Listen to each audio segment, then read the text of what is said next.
I cannot change. I cannot change my stream. I don't know. I don't know what it is. Do a new tab or something. Maybe it's the tab. I don't know what's going on. I cannot go live. I'm live on Twitch, but I'm not live on YouTube, and that sucks.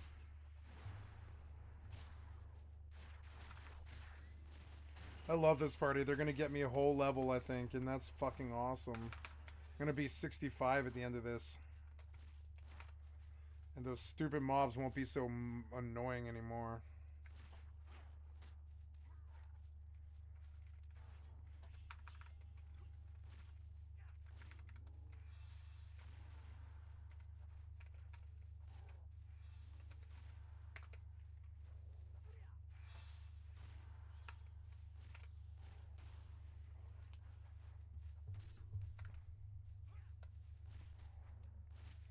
You just won't let me edit my stream. I'm not. I don't know. Something's going on. I don't know. I don't know what it is. Probably my VPN, maybe. I don't know what it is, but yeah, it will not let me run my stream on YouTube tonight, and that's unfortunate. But oh well, I can't get them all. I can't win them all. Can't do anything about that. I suppose I could pause the video and restart the computer at the end of this, but I don't really know how that fucking benefits anything. I'm not really pulling much YouTube crowd, so that's all right. I like streaming to YouTube, but it's not the end all be all. You changed my channel. You changed the video I was watching. You constantly do that, and it's so annoying.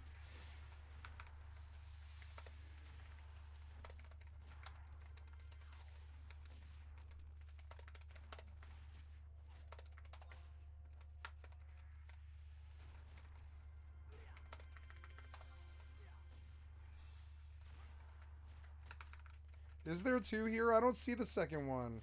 Where's the second one? I didn't realize there was a second one. Is there a second one? No, we don't have... No, you just...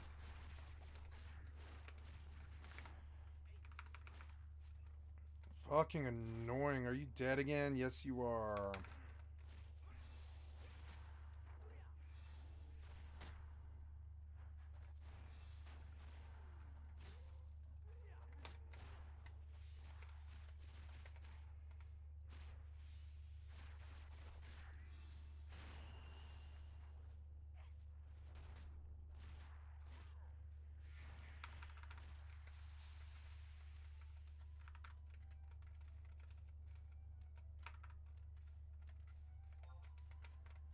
Why is my camera acting like this? Stop.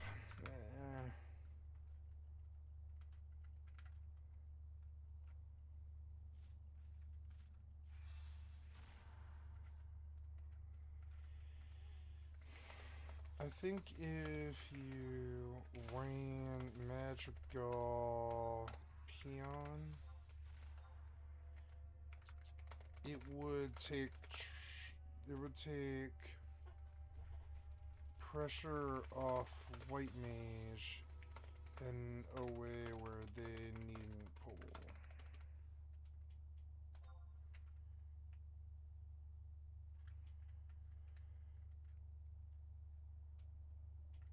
But I don't know.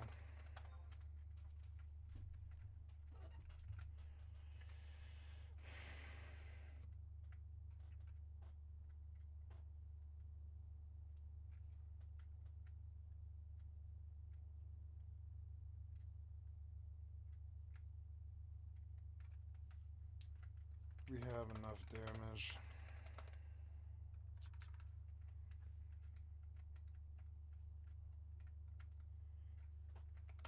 Can't roam.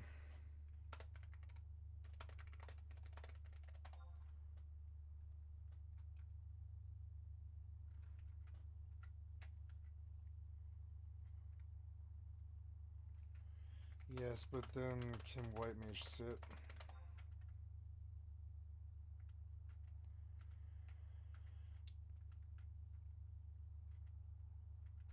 Works with summoner, I think. White mage, not so much.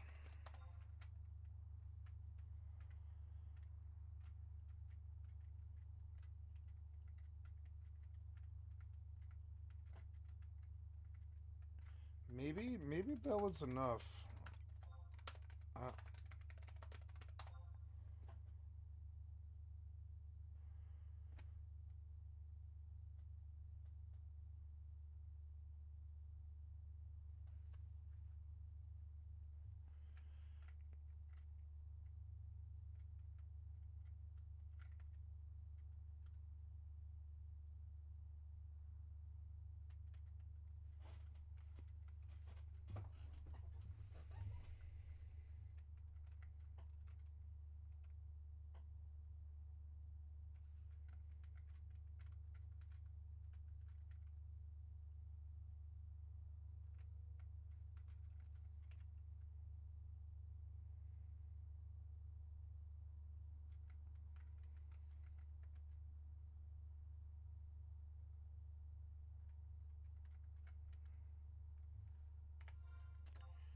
No.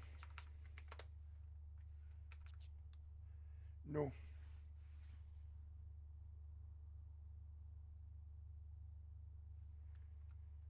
Yep.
Okay, and that's good. We're going about the business. And good, we got a little bit more buffer into 64. Now I'm like halfway. It takes so long. It takes so long.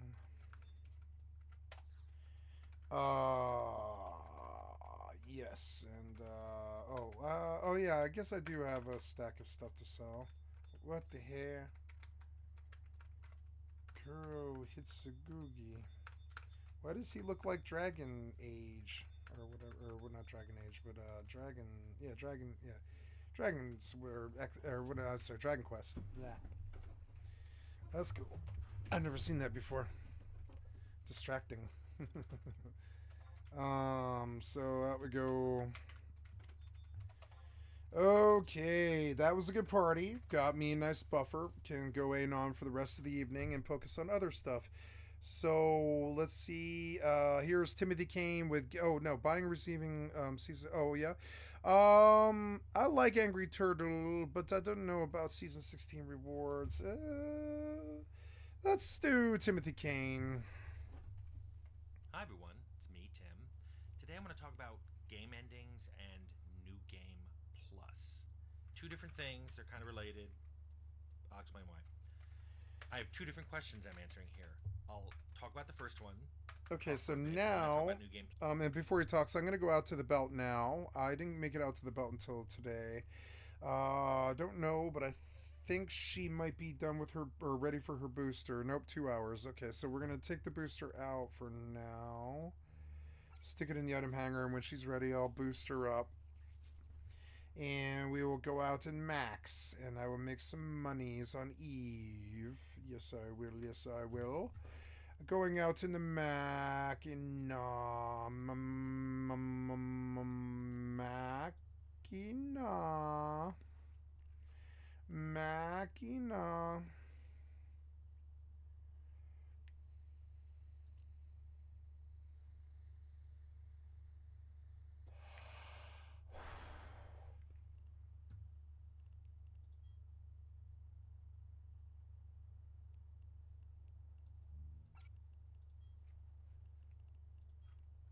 I don't do voice chat, but I will kill people for you.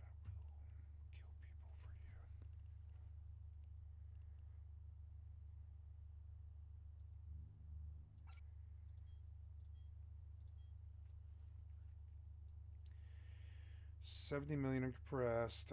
She's got nothing on her. Okay, and she is in the right ship, and we go out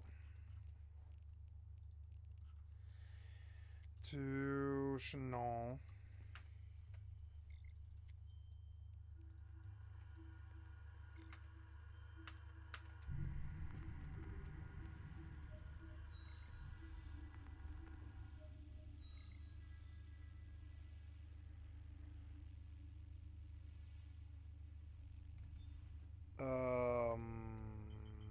My new world sucks. Ooh.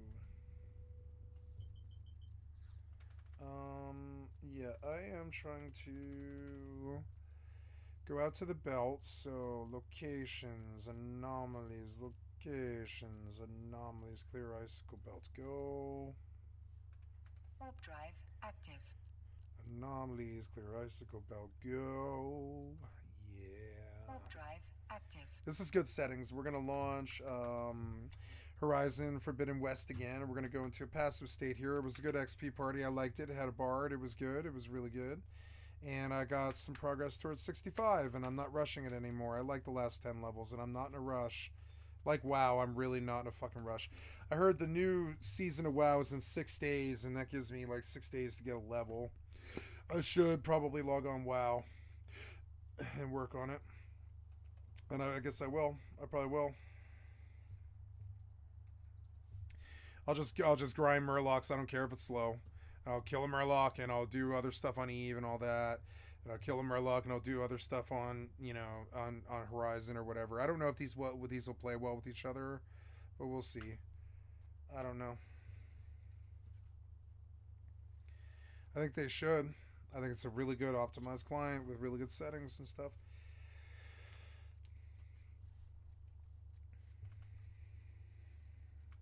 I want to try Plunderstorm Creator Royale. Choose the creator. We watch 60 of your favorite content creators go head to head March 30th for $50,000 USD. That's in 2 days, huh? I don't know. Plunderstorm, huh?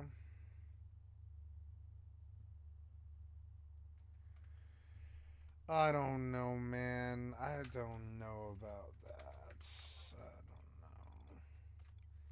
I think I can sell this RAM mantle now. No, I guess I can't. I need it. But it can go in my box now. I'm done with it. I think I'm full. No, I have one room for the RAM mantle, which is good because I need it. And then, let us sell Dark Crystals. Dark Crystal 3901. Good money. What else we got here? We got a land crab meat. That'll sell for 101. Yes, and I believe that is it. Yes, I will go out for the rest later. Now, where can I go where I'm unlikely to die, but I can still make money? I liked the. I'm pretty far.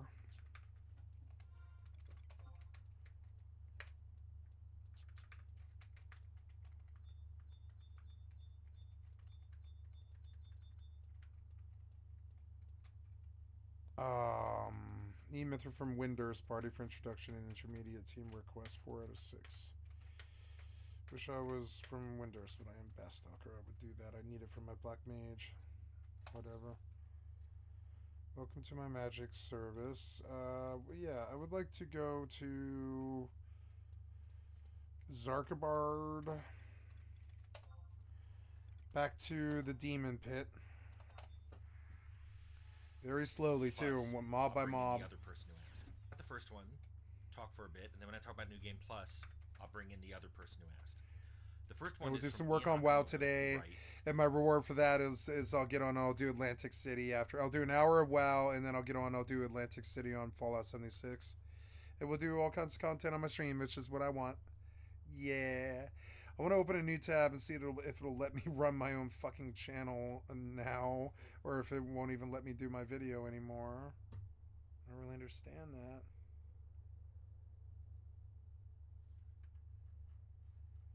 You're like, what's going on here, man? I cannot change anything on this stream. I can't change the title or anything at all. And it must be the VPN. I guess tomorrow I'll have to do it before the VPN. So I guess I learned that YouTube doesn't like my VPN, and I learned, I think. I learned the lesson. Why is WoW not popped? I have hit play like 5 times. I need you to actually do it. Okay, who's here? Oh, yep, just a Mac. It's somebody I don't know. Works for me. We're going out there. Go. And going out here. Go.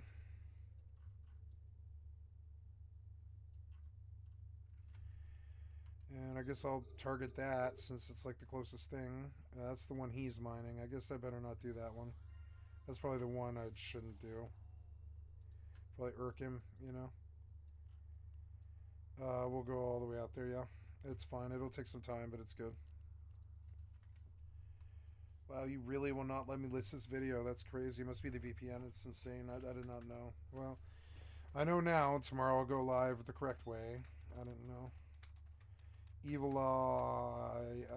We're going west, are we? Yeah, we're going west. Nin did make this less, like, I have to pay less attention now, which isn't really what I wanted. I wanted a white mage sub. I kind of want to go white mage sub, but also I don't know.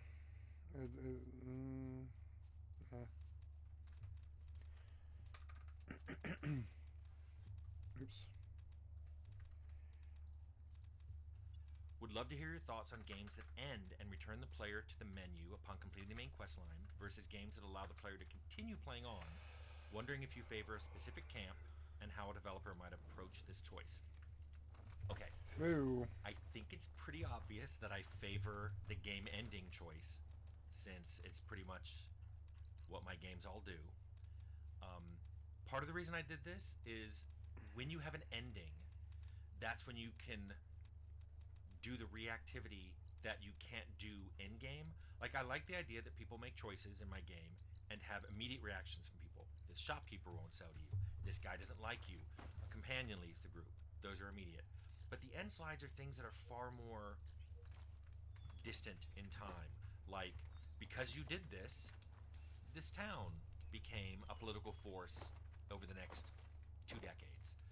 Because you did this, everybody eventually moved away from the village. I have hit play a bunch of times. Why are you not launching this fucking client? Let's go.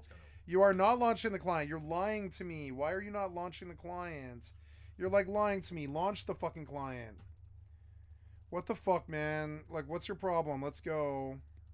Launch the client, piece of shit. Let's go. What? Oh my god. What is your fucking problem here? Oh my god.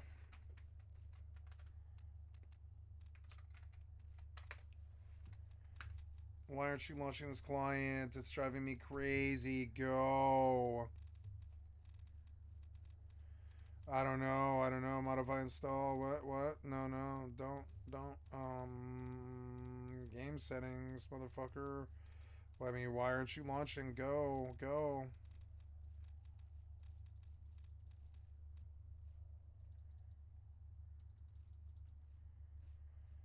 Why won't you launch? Oh my god, I'm offline is why.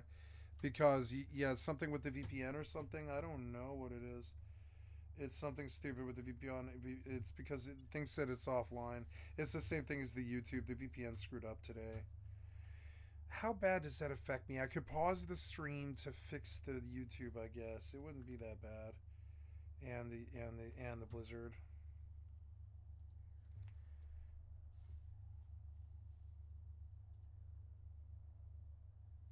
Oh my god. Wow.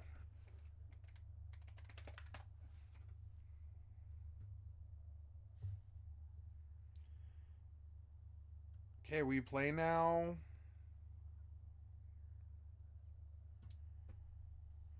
Play now. Oh my god, what's your fucking problem?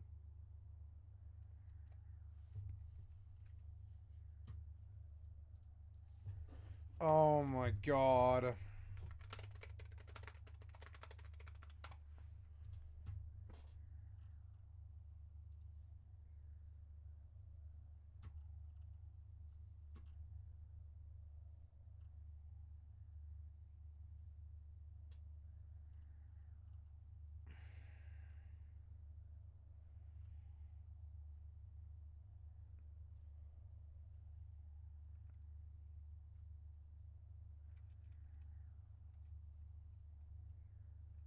Oh my god, why aren't you launching the client?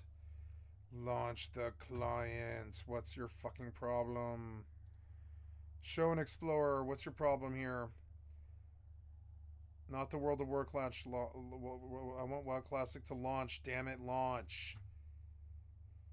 Fuck's your problem? Launch the fucking client now.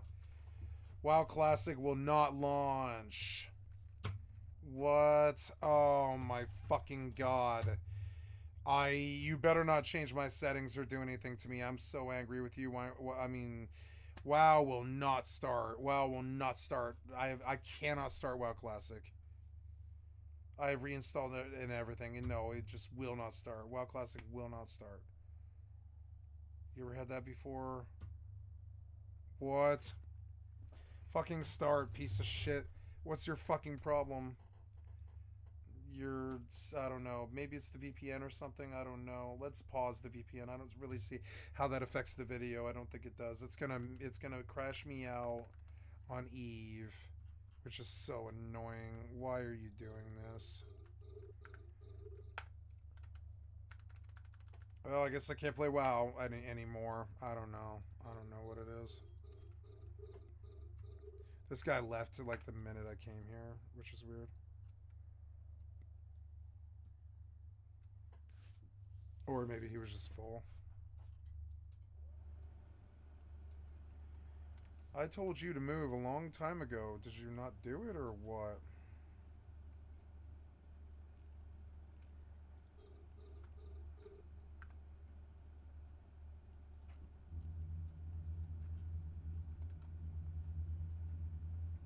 I don't know, you're just like looking at the wrong asteroid, huh? Yeah.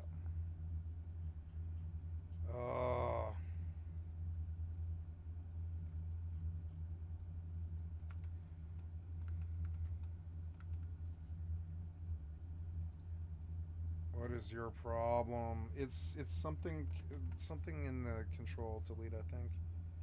Wow, I shouldn't have done that. That was bad. It probably killed my Final Fantasy. God damn it.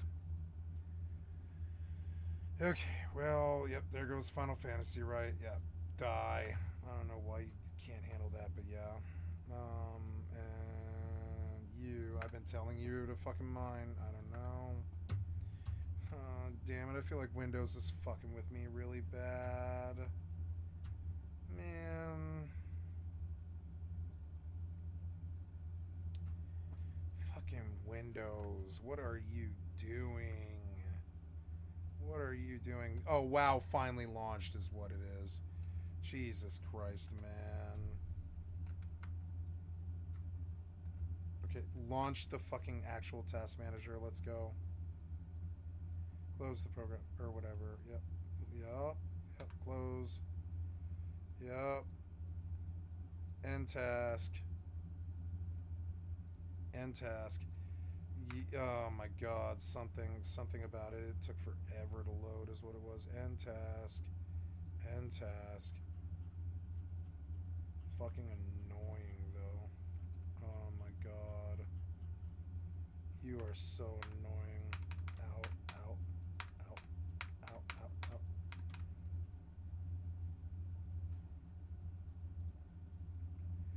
Quit. Quit. Yep. Quit. I don't know what your fucking problem was, but okay. We finally got a hold of the system here. Then, yeah, you're in, huh? You're in? Yeah, you're in. Okay. So, let's see how it runs. Trying to get to...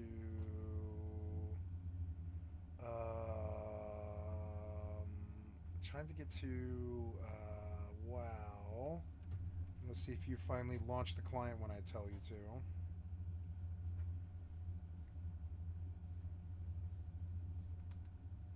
There you go. Now you're finally launching the fucking client like 10 minutes later. Nice.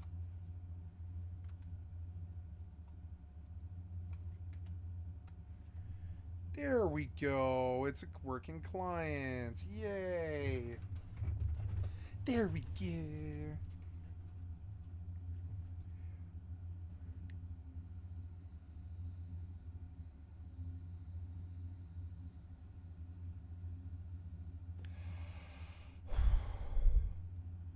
Oh, this pen is dead.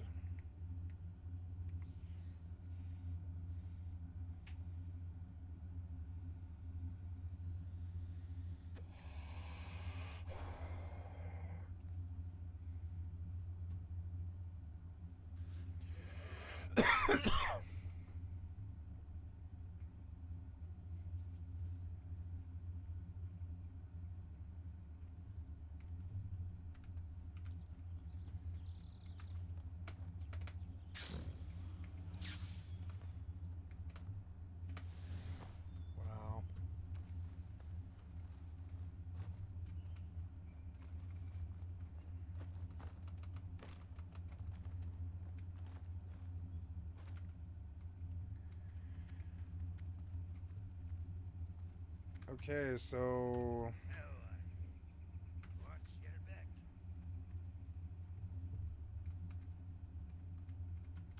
Need help? Have a good one. Safe travels.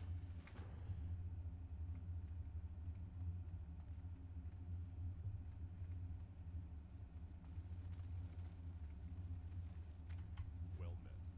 Be careful.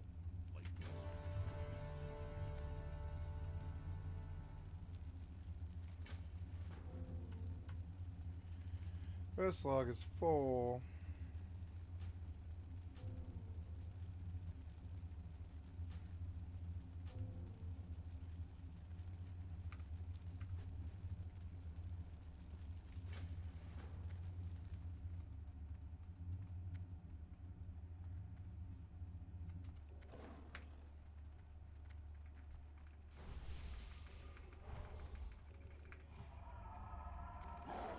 Hey, it's running well. Yay. So, okay, we mine now.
Alright, so you say Witherbark Tusk west, okay.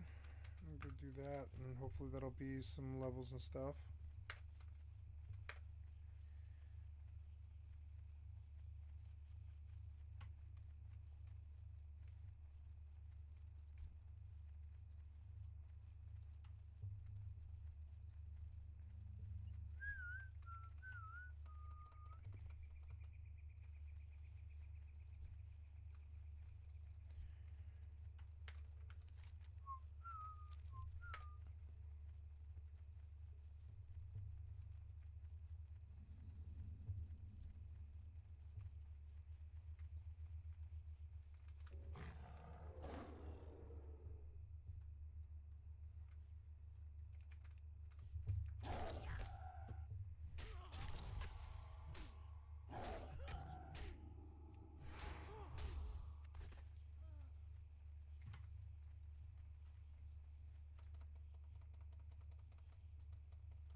I don't like this quest, and I feel like I should just start killing things like wholesale anyways.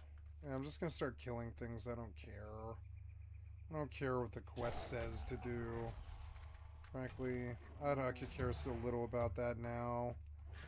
I'm done with the old ways that they made video games, and I don't really want to do it anymore. I don't really know why I'm doing this. I think I want to be able to say I did it, that I didn't quit.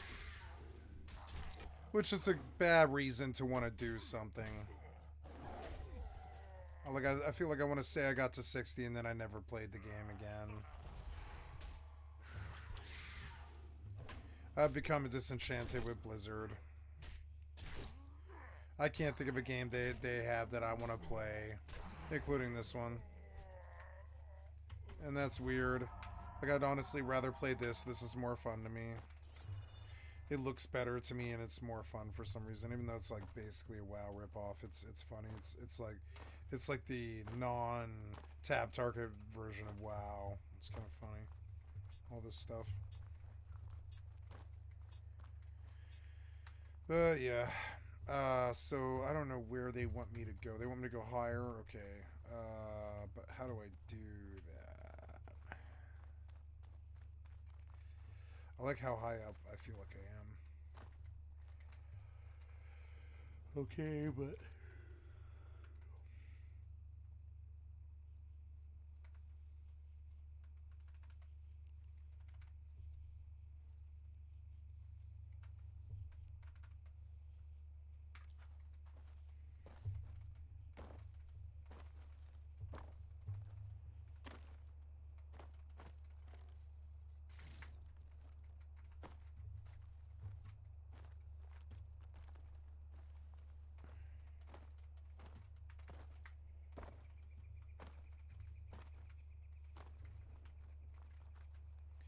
Why does it look like a dragon's wing?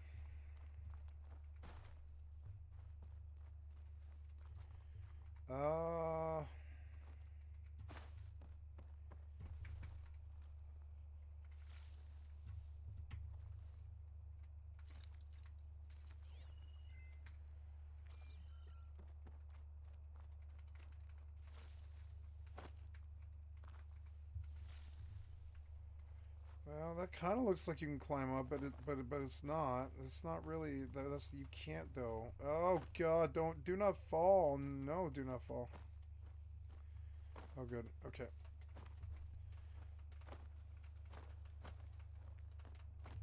Okay, so jump. Oh, I wish you would let me jump off the walls. It'd be so cool.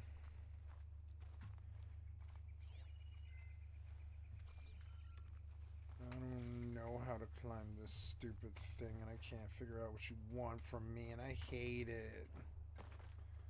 Why do you guys do this stuff? I don't know where to go. Can't you just tell me? Just tell me where to go. I don't want to dream up what you want from me. Where do you want me to go? What do you want me to do? It's so annoying. I have no idea what you want me to do. Some of the design isn't that good. What do you want? Okay. How the fuck would I know? Oh my God. Just show me where you want me to go if you're gonna do this stupid shit. I swear to God. You guys gotta start designing better now.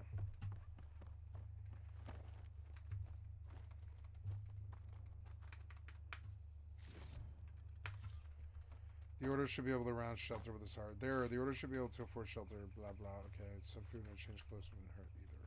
Okay. So now what? Twilight Path. Return to Savohar, which is that direction. I could rappel down, or I could glide. Probably all the way over there, really, which would save a lot of time, yeah? Is there anything else up here, or anything? Yeah, there is, huh? Oops. Well, at least I looked.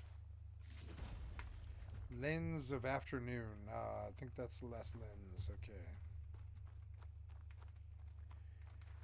Okay, and I don't need to do, like... Okay, so I don't need to do, like, some other thing. Okay. So, now... I will...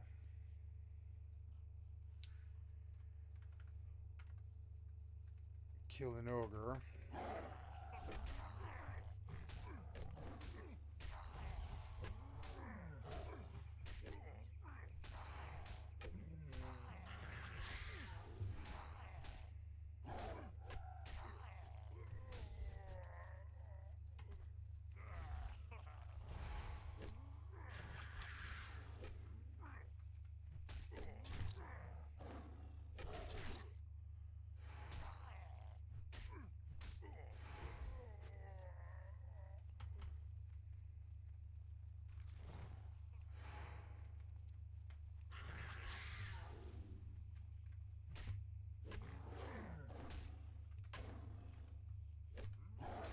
Gonna load FFXI since I crashed it.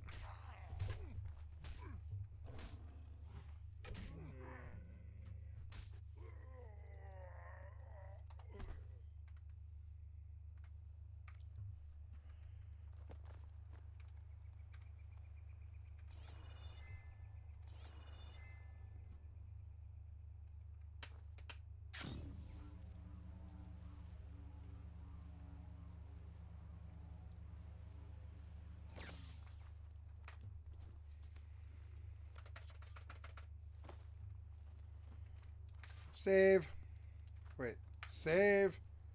Okay.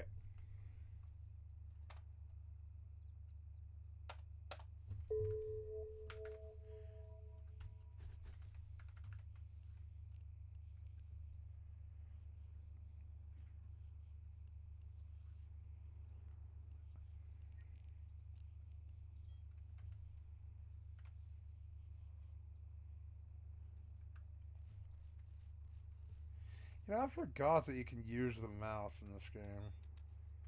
Maybe I should start using it. It's way faster than moving my hand all the time.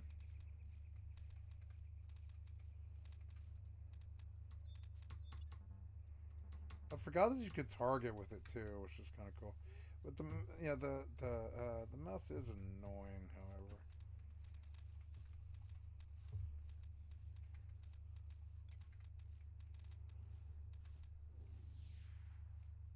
Oh, my tiger. Good tiger.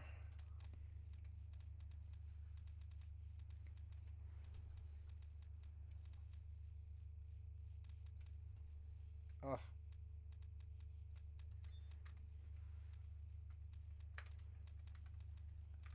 Or 5 clients is really bogging the computer down, but I don't know. Actually, I don't know. It seems better now.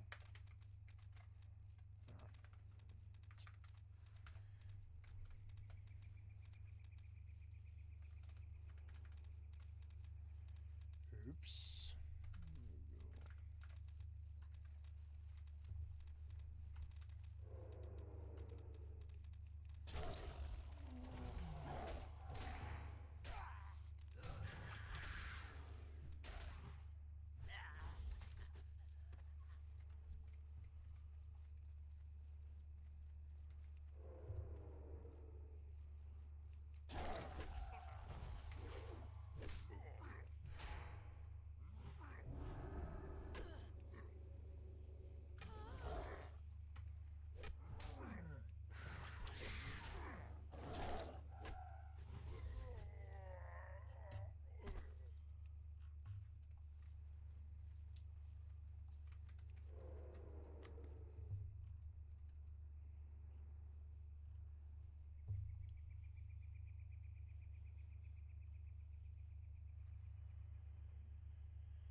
I could just run Cath and be done, but I'm actually enjoying it, like, slightly.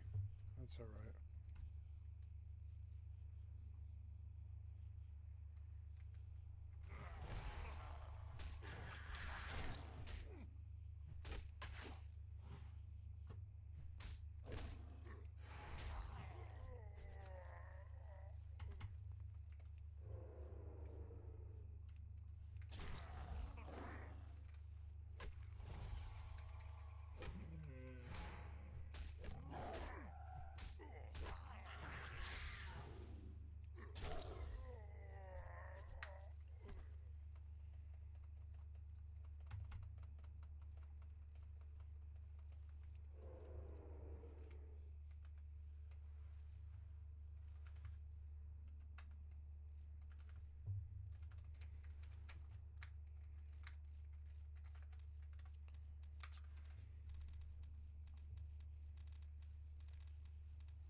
Warp drive active.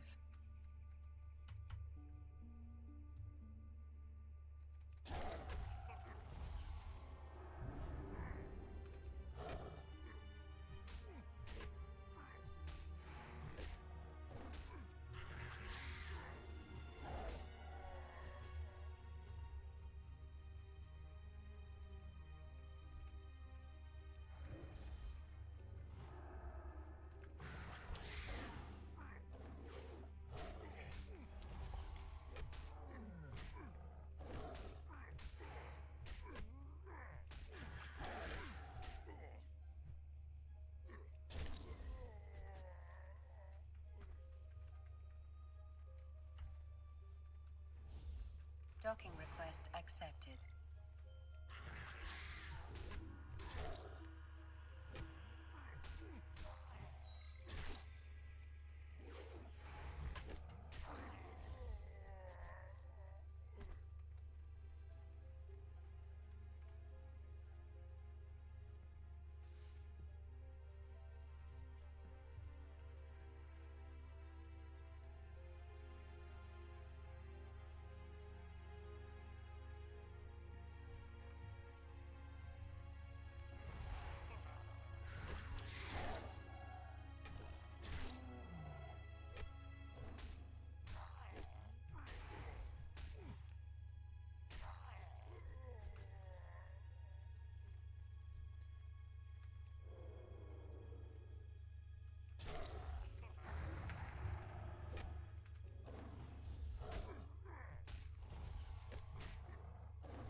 Oh, sounds scared the shit out of me.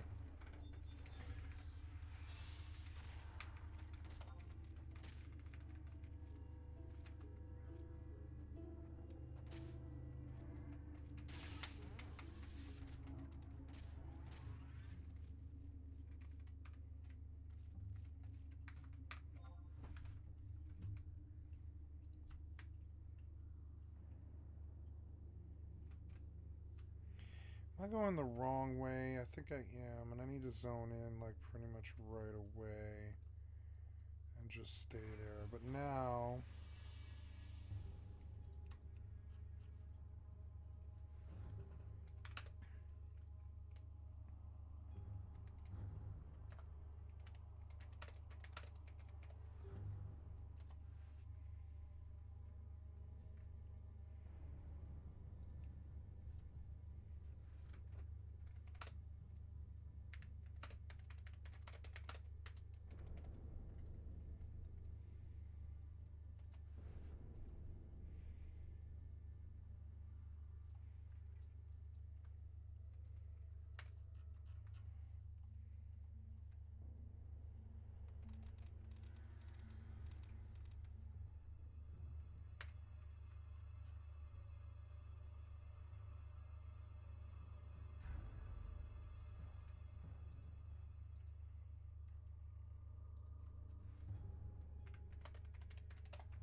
Warp drive active.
Kath.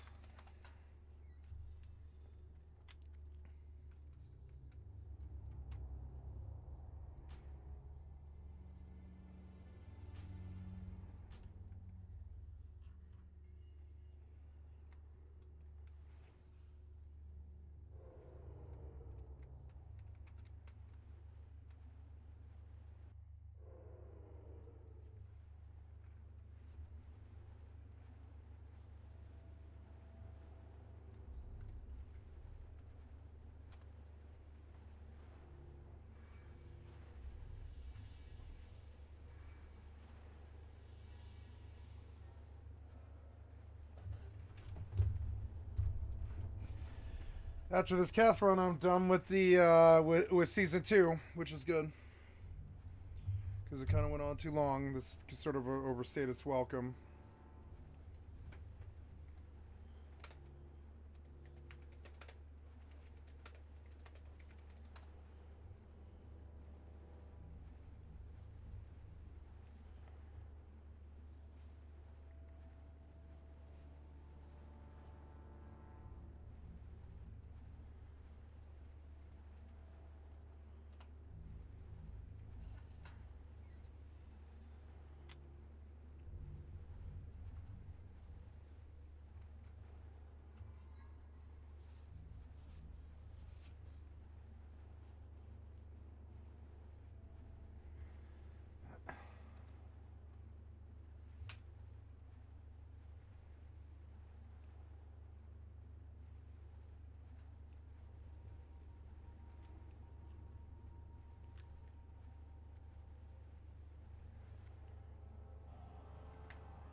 constantly out of stealth suddenly.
Loads very fast.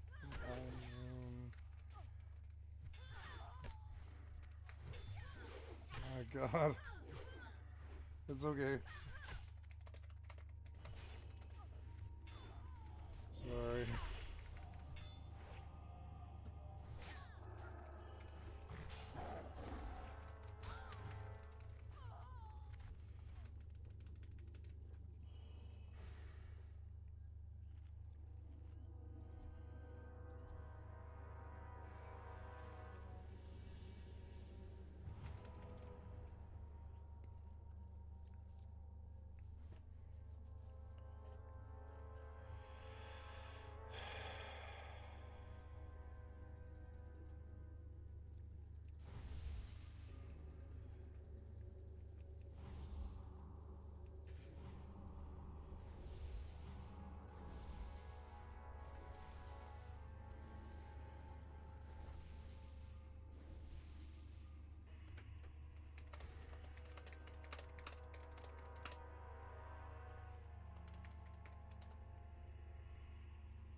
Why won't you fucking target and attack? It's so annoying.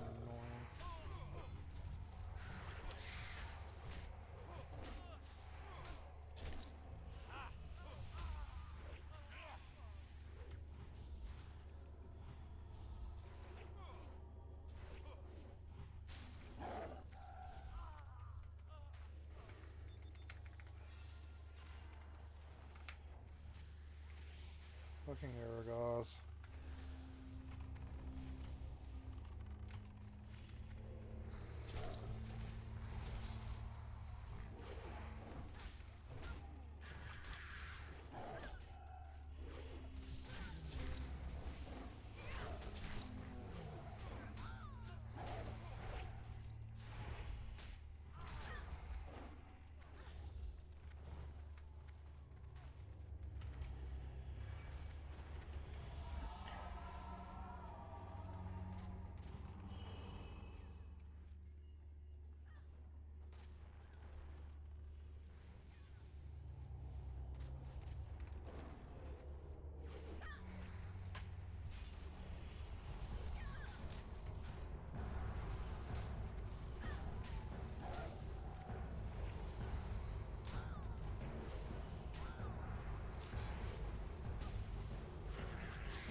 Why do you detarget all the time?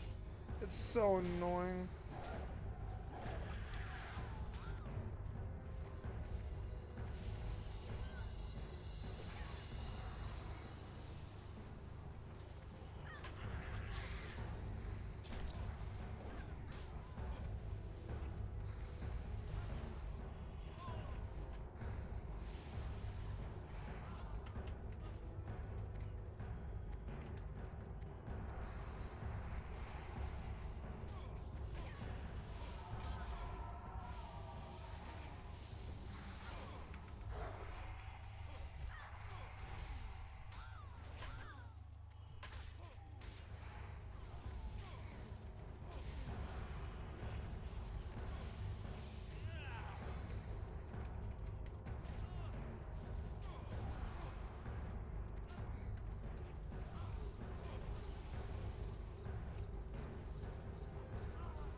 God damn it! No, no, no! Well, do that. It's fine. You're going to destroy my ship, aren't you? Just stop. Warp drive active. Infidels. They must be purified.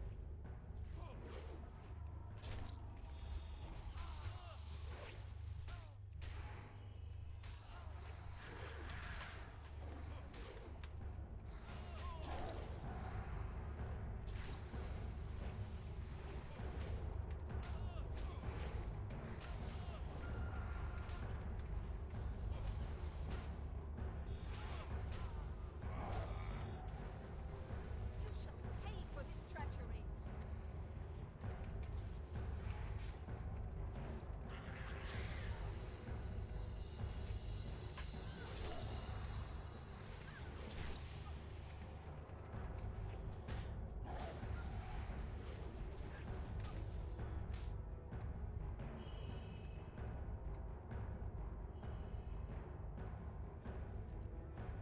Docking request accepted. My champion.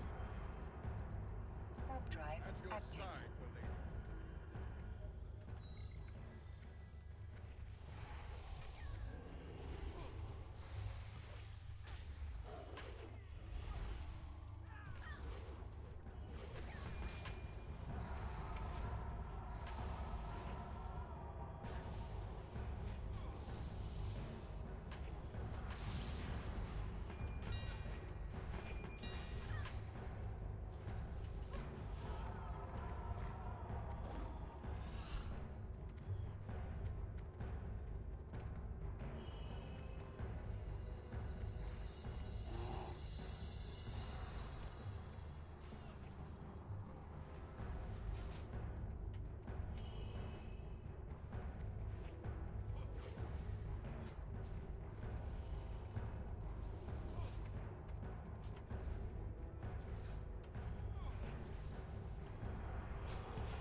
I'm just gonna fucking hearth.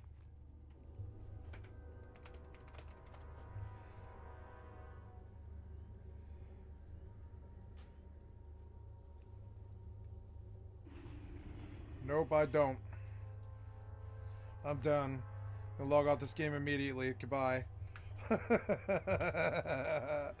Okay. Okay, so good. A lot of stress came in all at once, but I got that level. You saw me. I got that whole level in less than an hour, and I don't have to worry about it. I don't have to worry about being 40 or any of that shit. I can just go do it. You know, it doesn't matter. log in the day before and just do like 5 minutes and I'll get my ding. And that was a good session, yep. And I don't really trust being out here alone, so I'm just gonna dock up now. And I really didn't get too much money there, like 50 mil or something, but that's alright. I was feeling too late to sit out there by myself, kind of. And I really can't afford to lose a ship right now. So I can afford it, but I just don't want to. I don't want to lose it. I've lost a ship in a long time, and I'm not really looking to do it now because they're worth like a bill. Every ship I fly is worth like a bill now. It's annoying. So it's like I really don't want to lose anything. So this was good. Good run. Alright, and let's look at the old XP here. Hey, we're doing good. 12-3, looking good. Wasn't really intending to stop here. That's just kind of the way the ball bounced. Did you aggro? No. Let's see if I can get a Tonko to fucking avoid these. Fucking annoying. Mike Wachowski.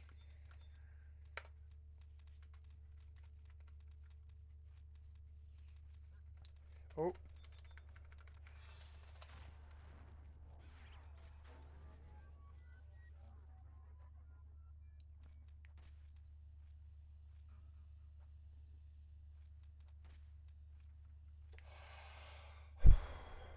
This canister is dead. I gotta go to the store tomorrow and I don't want to.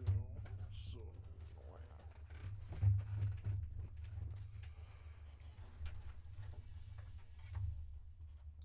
Oh wow, look at this. It's a whole canister. Never mind. I have a lot to spare actually. Nice. I have a whole canister sitting right here. I didn't know.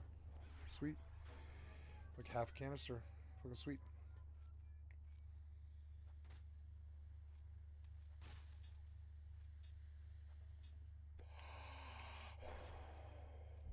There we go. Oh yeah.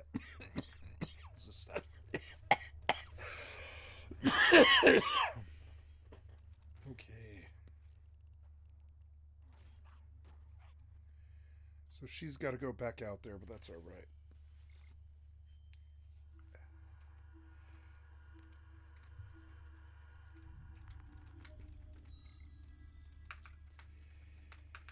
Alright, let us go kill dark elementals and demons. I will fight my way to the pit and drop down the pit.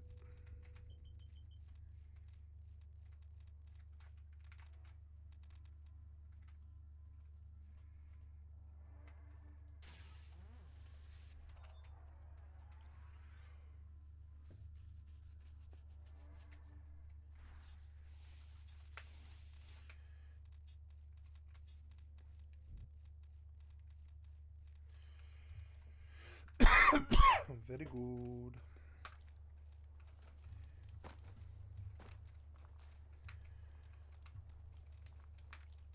Very good, very good. So where do we go now? We go to the Twilight Path, return to the Karja camp, which is like right there. Oh, I see it. Okay. Well, shit, can I go higher? I can. I can go higher, but I don't really need to go higher. Can I get over there or whatever? Oh yeah, I could climb around. Yeah, I mean it really doesn't matter. I'm high enough right here. Okay, so here we go. Big glide. My first big glide. Here we go. What? Ooh. Cool.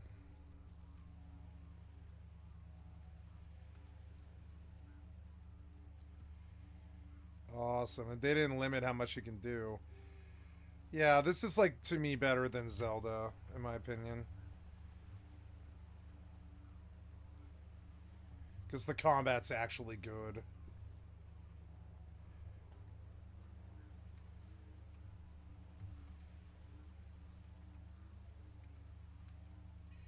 Perfect.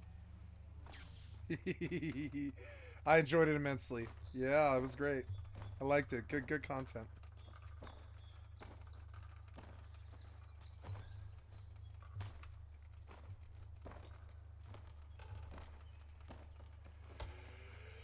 I don't know what they want me to do here, but there's like a... is there a campfire? Oh, there is a campfire, but I don't really need to go here. I need to go there. So, I don't know why I came over here. Let's go right here. There we go. Okay, where are we now? We are like somewhere. Where is Zoo? I'm in a corner or something, yeah? Okay.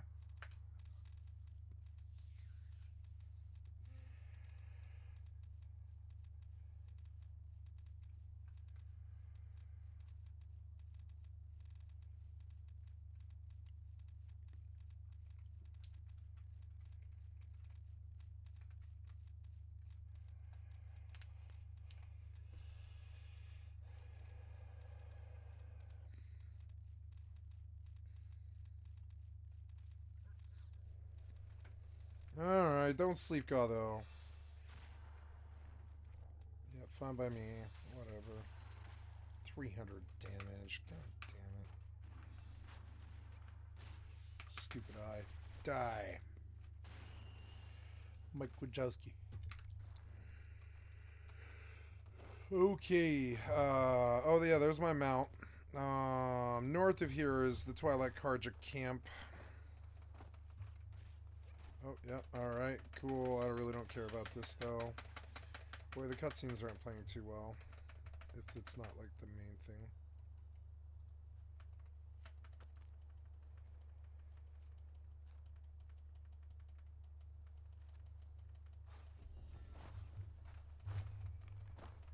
Good. My frames drop here. This game, like, glitches or something where, like, I swear to God, if you don't warp to a certain place, like, to drop your frames back down, it doesn't drop your frames back down. It's so annoying. What is it? It's like, is it here? No, yeah, is it there? I think it is there. Like, if you go to some place that isn't super bogged down, you get your frames back. I don't think this is one of the places, which is kind of annoying. Yeah, whatever.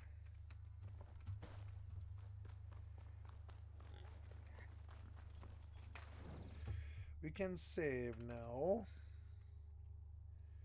I will go out and go to the ice. Warp drive active. Ice harvesting drone specialization is ticking down. Got 19 more days on it, though. A whole fucking month, but one day it should be just as good a miner as my main, and...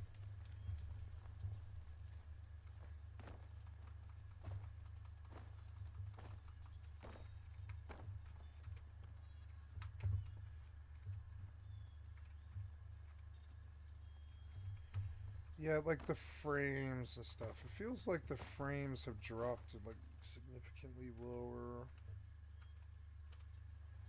Maybe it's this, I don't know. Let me go zone. That sound is terrible.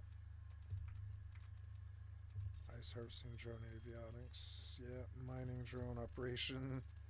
She'll have like 3 more weeks of drone training, and then she gets finally back on.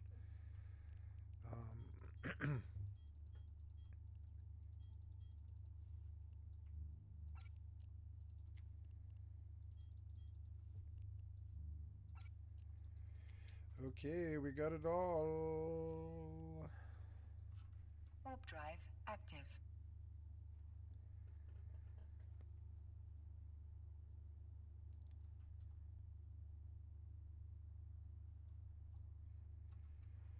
I like the Feral, but it's not that good. It's not as fun as Rogue. It's annoying.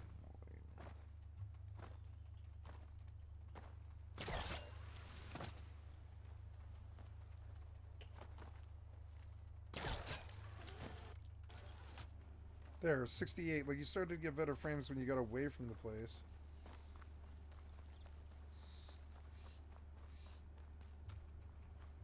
I don't know, the frames are always all over the place. It's so annoying. Docking request accepted.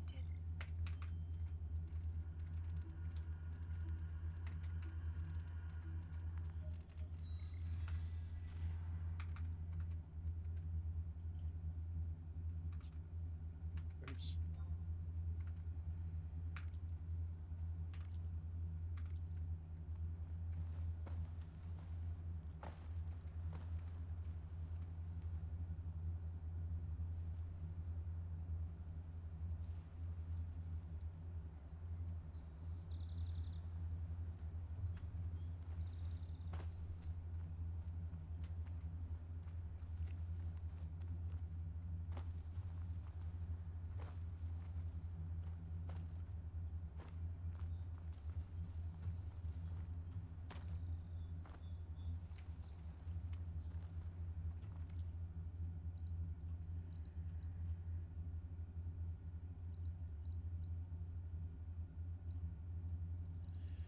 Oh, I guess I returned to the merchant, huh? That's what it is. Okay. Okay, so WoW was good. I got a level and I got 40, and I'm done. I'm done with phase 2. I can sit for another week, and then I have to do a whole bunch more work. But at least it'll be like unlocked work, and I can just keep moving forward and stuff. I'll sit in dungeons the whole time. The rest of the dungeons till 60 are actually really fun. I'll just sit in Feral Dungeon the whole time or whatever.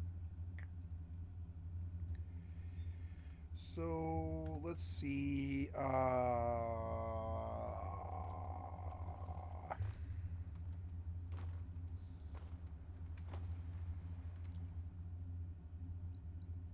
Burrower sound shell. I guess we go back and return in. What is a burrower sound shell? It seems weird.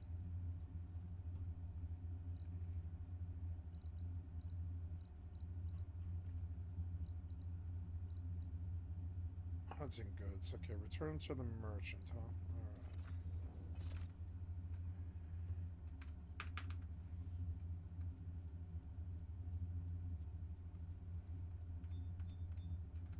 Alright. Now that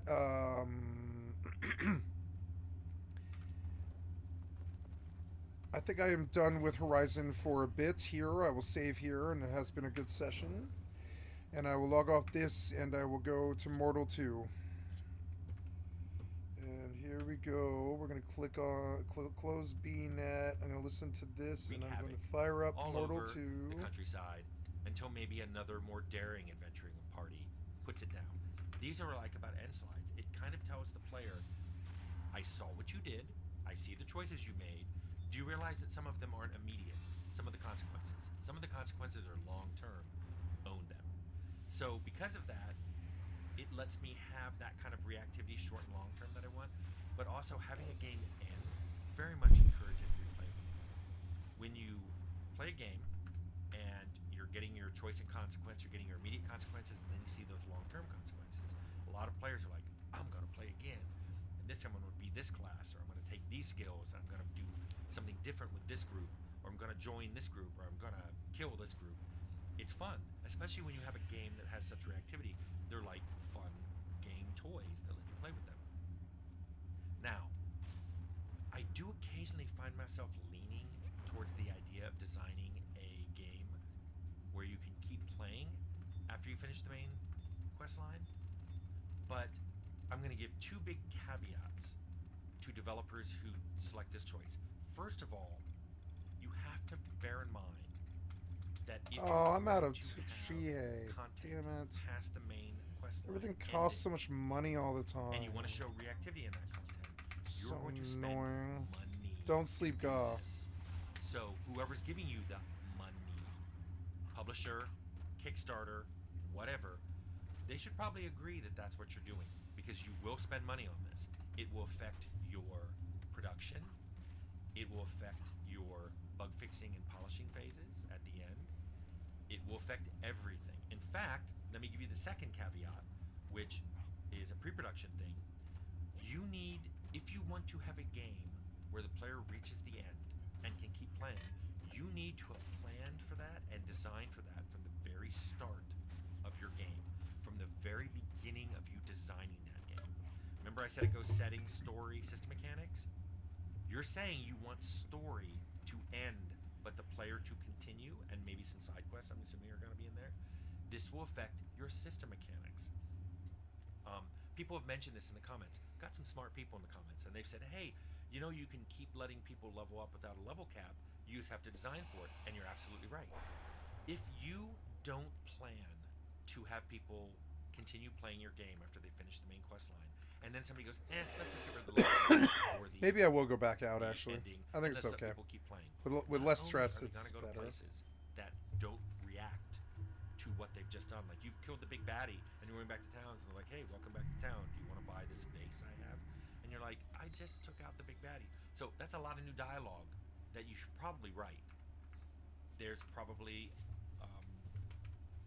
level design you have to change to account for it. It's like, oh, now that the big baddie's gone, maybe certain places are different. Maybe the curse is lifted from this place. Maybe Maybe the tomb no longer requires a special key to enter because it's flung open. These are things that you just have to do. But probably the most important thing is if you just kind of let people keep playing and playing, and especially if you take the level cap off, you're going to have to redesign your system mechanics. Because otherwise, people keep gaining levels, buying perks, upping their attributes, upping their skills. Eventually, they're just going to have everything. You're eventually going to run out of things to buy if that's the way you're designing your game. And they're just going to be walking gods. They're going to have every attribute at max, every skill at max, every perk, except maybe the few that say you can't have these two perks together. That's going to be ridiculous. So people have suggested diminishing returns, which is once a skill, say, goes over 100, you can keep adding to it, but it only increases, say, let's say you have an archery skill, and it increases your 2 hit with the bow. Maybe after 100, instead of it going up 1% with every skill point, it goes up 1% for every 5 skill points. And then it starts going up 1% for every 10, and then every 20, and then every 50, and then every 100. You can still get a 200, 400, 1,000 archery skill, but it takes more and more points to get any effect out of it. There's no upper limit in theory. You could keep playing, but the game knows that, okay, eventually it's going to top out probably in a reasonable number of hours, a few thousand hours, that you can design it to have a asymptotic curve. So it approaches 200%, and you know it's not going to go over that. Then you can start planning for, what happens when someone has an archery skill of 200%? Maybe you cap, there's still always a 1 in 20 or 1 in 30 or 1 in 50 chance of missing. Maybe the extra damage that you get, maybe once you go over a certain percentage to hit, it starts increasing the critical chance, but the effects of criticals still are things like, extra damage, possibility of knockdown. Those don't change. It's just you get them more frequently. So there are ways to design for playing with no level cap and continuing playing the game past the main storyline, but you have to account for it from the beginning. So that's my answer to Ian Nakamoto. But I did get questions about New Game Plus that kind of feel the same, in the same area of design to me. So let me explain that. Greg Peterson, 5857, asks, how do you feel about New Game Plus, where you can import endgame characters back into the beginning of the game with some combination of experience, items, and money?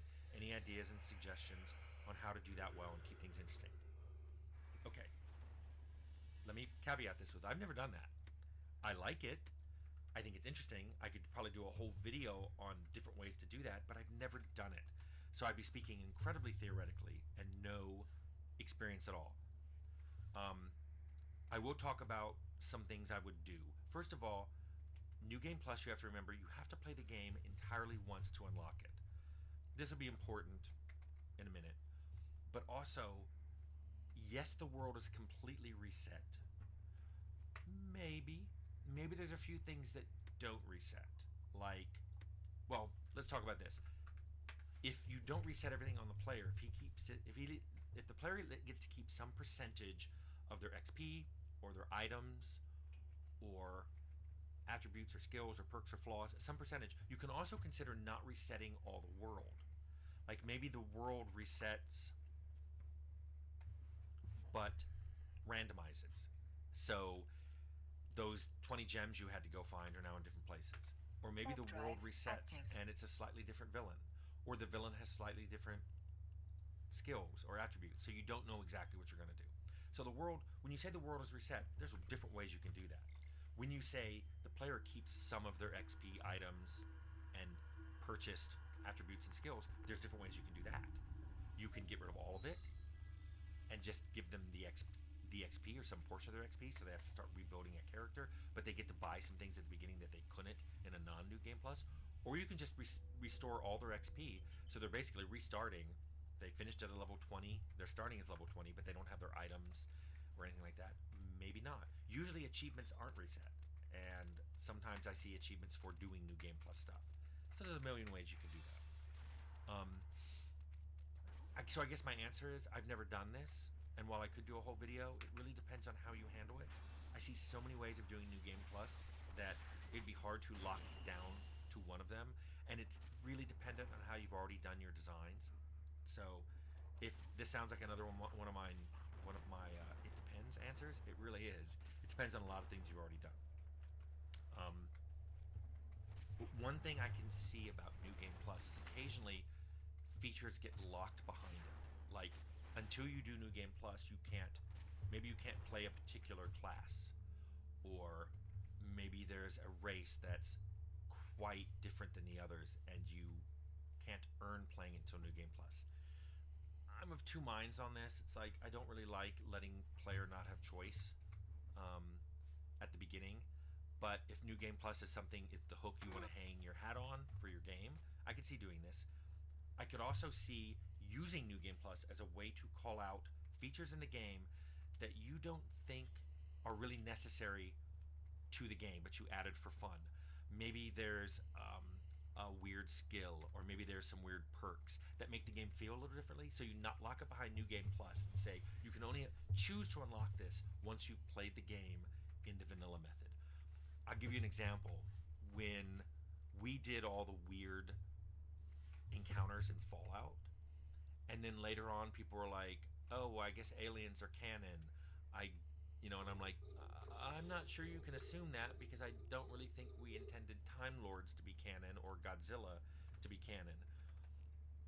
That would have been more clear if we'd hidden that behind a New Game Plus, that you have to play Fallout once, and then we unlock the crazy encounters on the map. It would be like Fallout New Vegas, the Wild Wasteland perk. Maybe it just says you can't buy that until you played the game once without it and finished it. And that would be the designer telling you, I know you want this, and I think it's fun to play the game like this, but I don't consider it canon, and I think you should at least experience the game canonically before you start making adjustments. It's almost like a mod that the designer included in the game. It's like your game comes pre-modded, but please play it without the mod first. That's kind of how I see another way of handling New Game Plus. But like I said, I've never done that, so that's probably all I can talk about New Game Plus from how I would design it standpoint. Greg Peterson 5857, and I hope I answered your question about playing past the end of the main story quest in Nakamoto.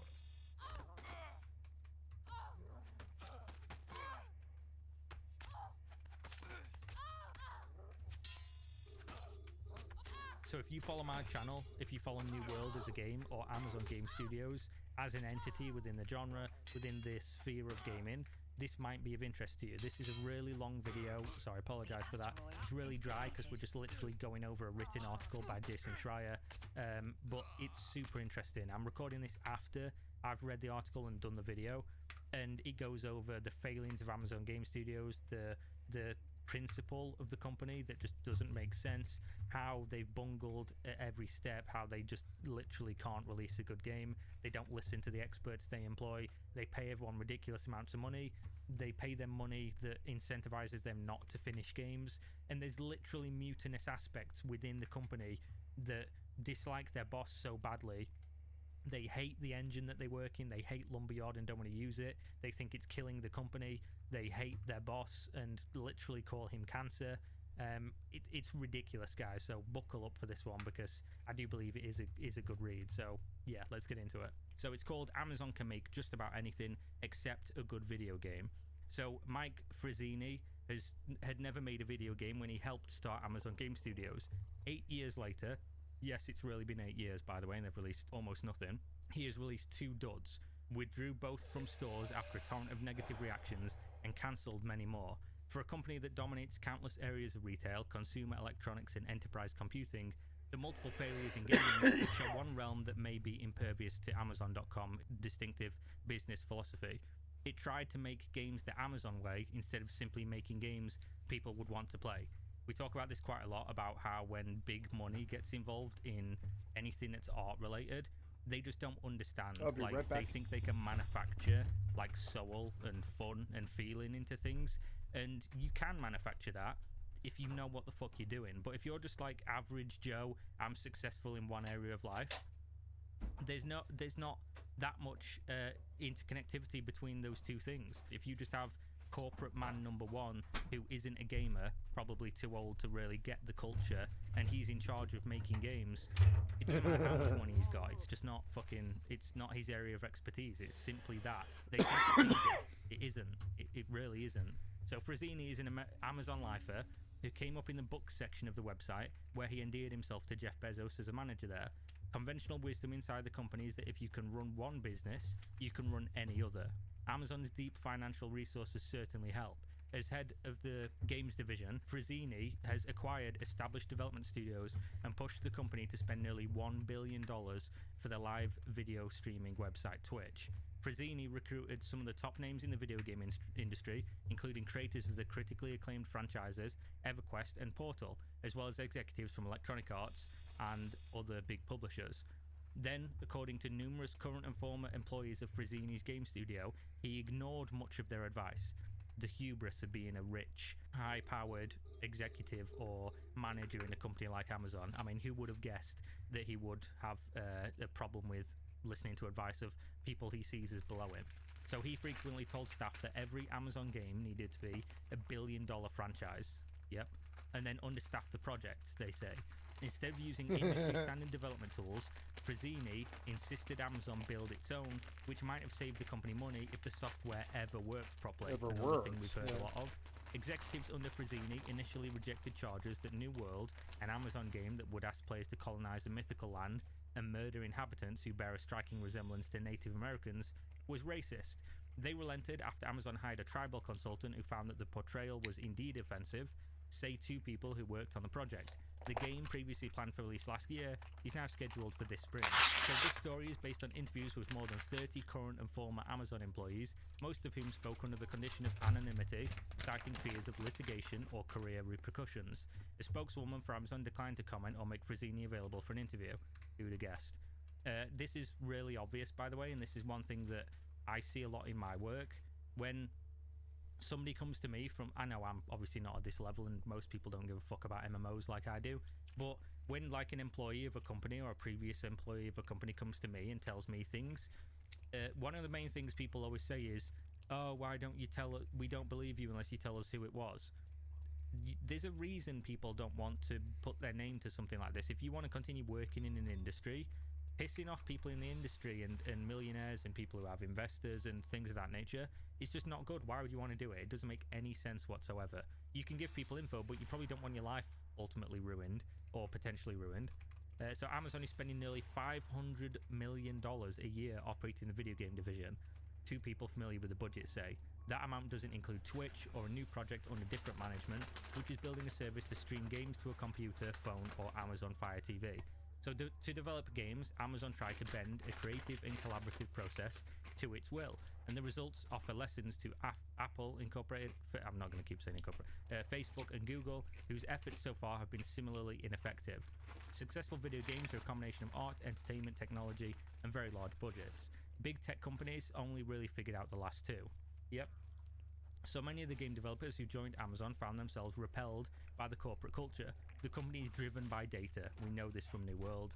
And employees are expected to write 6-page documents to get major decisions approved. That's mental. In game development, on the other hand, a phrase often uttered around the office is finding the fun.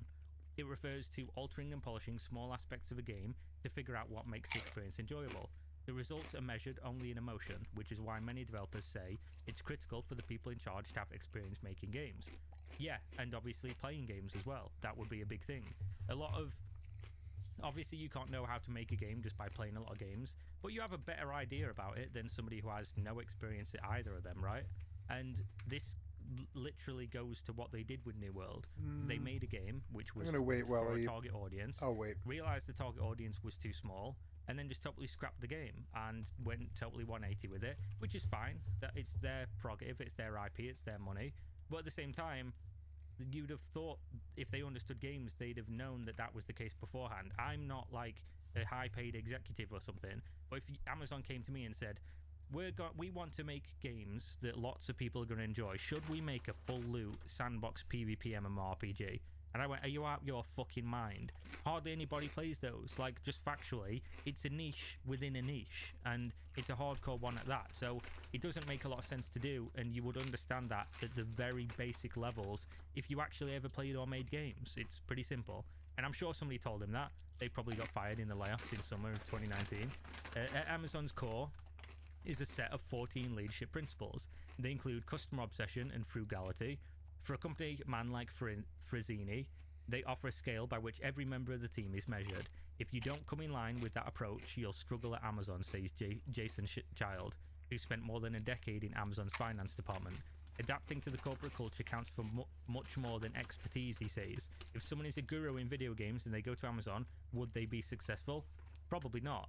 So I'm not going to call him a guru, but who do we know that works at Amazon Game Studios? Smedley, John Smedley. Now, he's been working there for, don't quote me on this, I think it's 4 or 5 years. His studio has never put a game out. They've never made a game. He doesn't work on New World, as far as I can tell from the location that's on LinkedIn versus the location of where New World is made.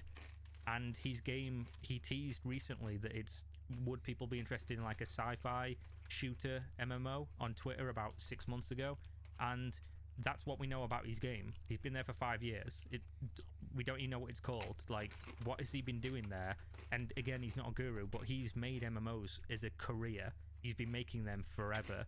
So regardless of whether we like him or not, or whether he made X or Y game bad and ruined it, etc., he obviously has more experience than this guy, who's never made a game, who probably doesn't play games.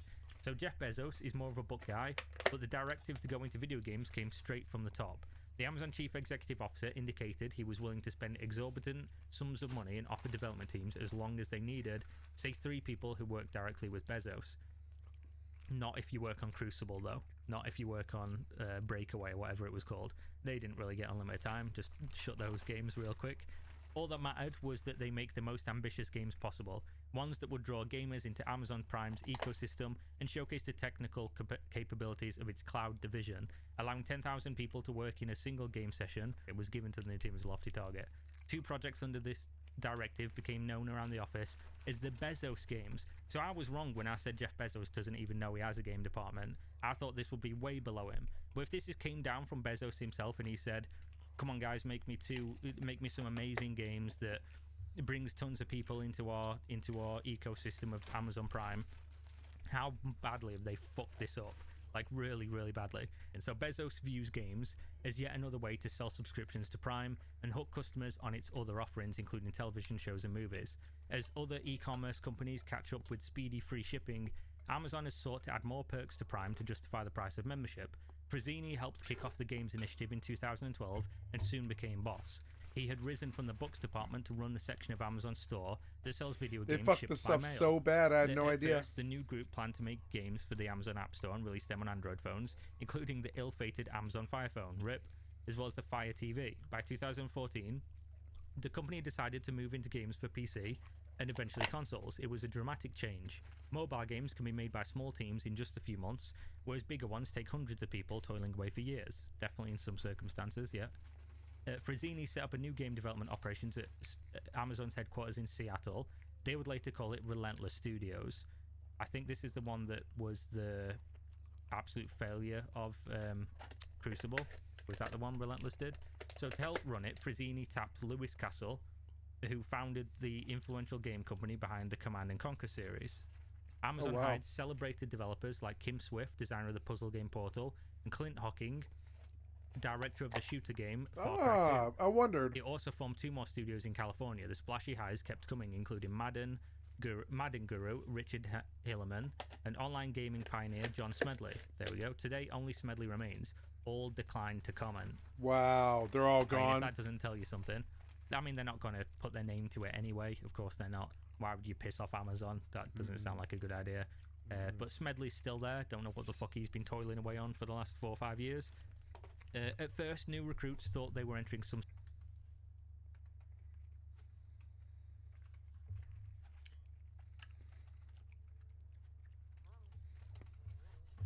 You came and killed my Belbus? You fucking asshole. God damn it. I was... What?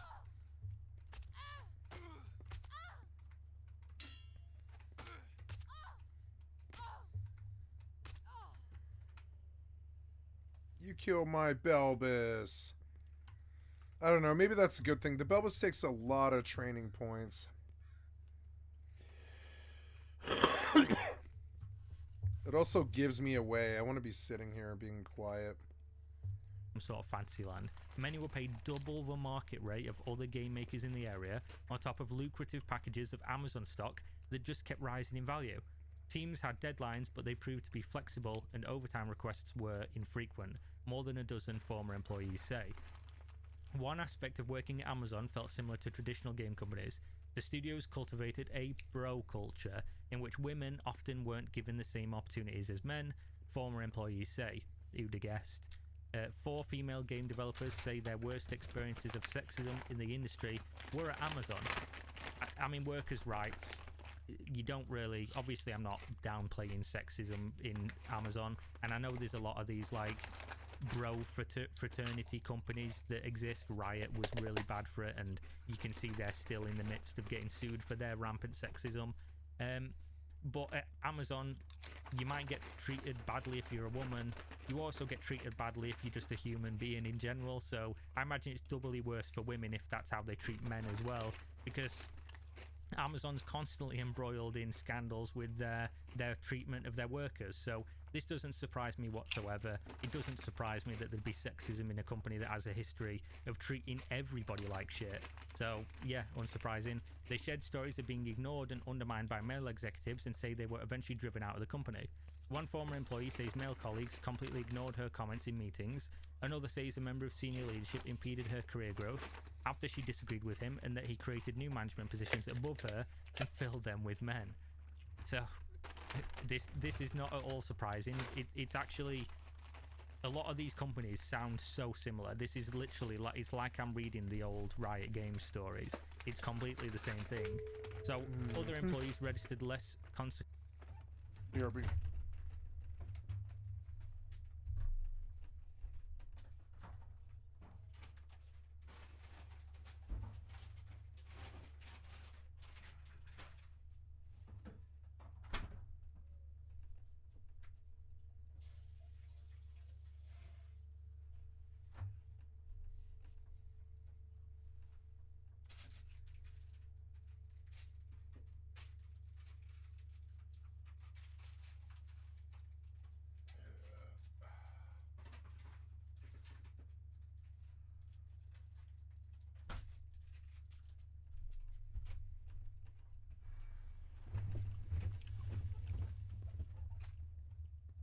consequential complaints about all the company jargon thrown around the office. Frazzini regularly expounded on the Amazon leadership principles. One of those was hire and develop the best, which was flattering to employees but didn't tell the full story. The philosophy Amazon takes is hiring expertise is secondary to having leaders who follow the Amazon principles, says Child, the former employee. Amazon does hire experts from various industries, but then they expect those folks to adapt the Amazon way. This isn't how creativity works, generally. So the game studios even established their own separate set of principles, although the credos frequently changed and sometimes were in tension with one another, says 4 people who work there. Each game world should accommodate as many players as possible, yet also be fun to play solo at the same time. They had to be huge financial successes on a Call of Duty scale, but also innovative and unlike anything the world had seen before. To experienced game developers, these rules seem like a surefire way to not release anything. Who'd have guessed? Who'd have guessed that the people telling them what to do... I've said this for over a year now. The people above the people making new worlds do not let them make a game that makes sense to people who know how to make a game. We've seen it forever. We've seen the systems that don't work together. We've seen how slow they are, how they don't want to adopt things that are super obvious to even layman's. It's really, really obvious. And the fact that they're saying, you know, they've got to be innovative like no one's ever seen before, but huge financial successes. Who can do that? There's companies that have made games for 20 years that still follow the same principles, they follow the same framework, because they know it's easy and it works and it makes money. You can't really do both. Obviously some people can, and they're like the revolutionary games, but a lot of them don't come from corporate. They don't come from like EA, they don't come from Ubisoft, they don't come from Activision Blizzard. They come from indie companies or smaller companies, and they go huge. Think of PUBG when that came out and was the big BR revolution, and then obviously Fortnite came out after that, stuff of that nature.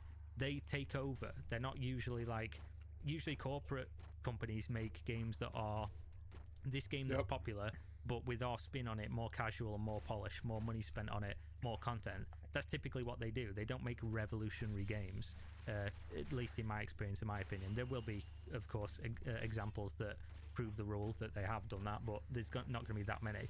And we also see, by the way, another side tangent, when too much money and too much oversight gets involved in companies, they fucking murder those companies. A prime example would be Activision Blizzard. Blizzard made great games. They made revolutionary games for many years. And then the corporate erosion that happened for years and years and years post Activision takeover.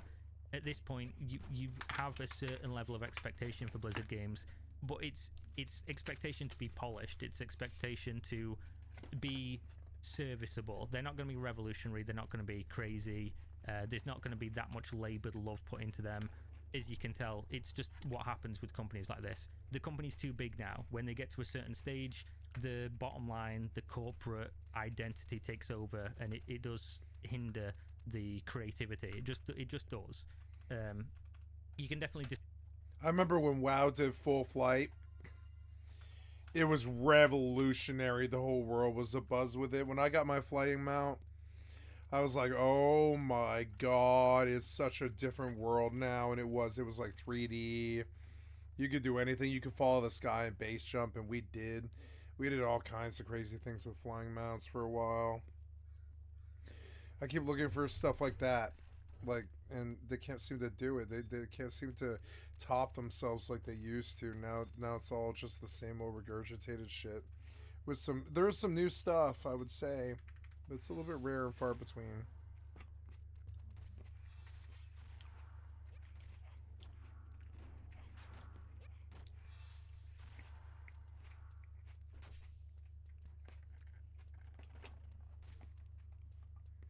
I've been living off of like finger foods.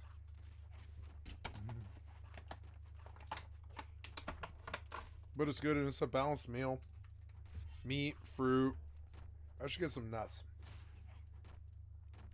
I'll start buying nuts. I'm going to get meat, fruit, nuts, and just live like a little forager and barely eat like once a day. I mean, I eat, but I don't really eat that much.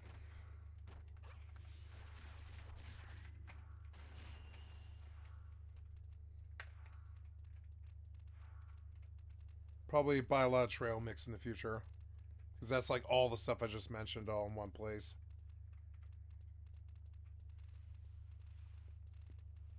Eat a lot of trail mix. I'll blow like $40 on trail mix and some beef jerky.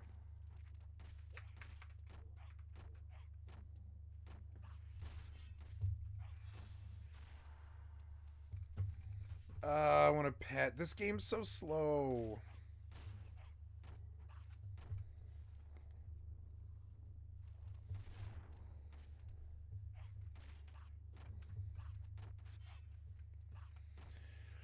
Um...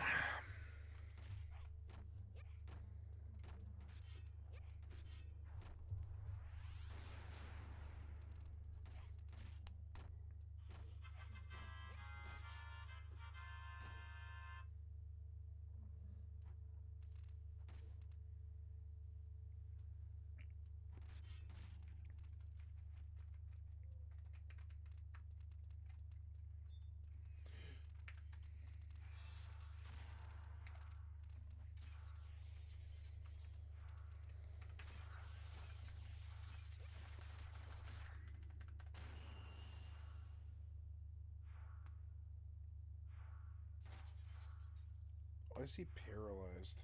Oh well. We're actually really hurting him. Oh, really? Alright, get on the demon pawn then.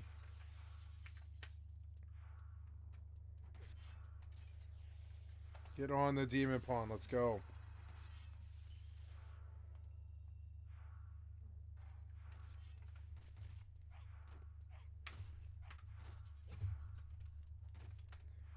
Oh yeah, I have an archery book in and I'm at 78 now, huh? Yeah, it's good, but this isn't the game I want to play right now.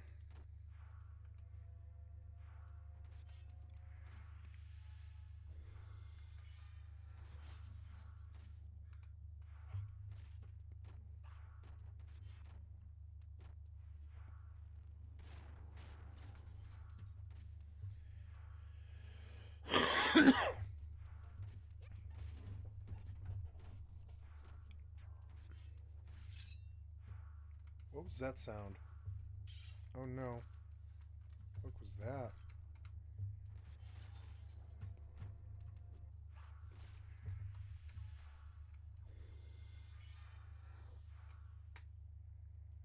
Poor Belvis, I liked you.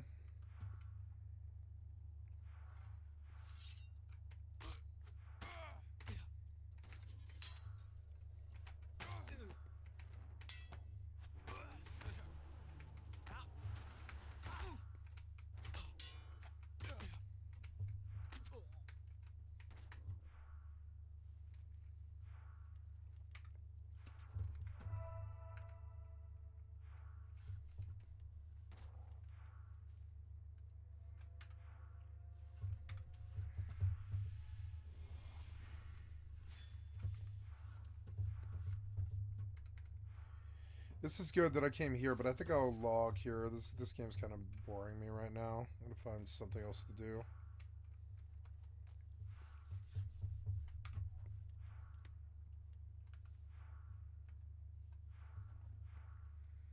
Yeah, I'll probably play some more Forbidden West. Ah!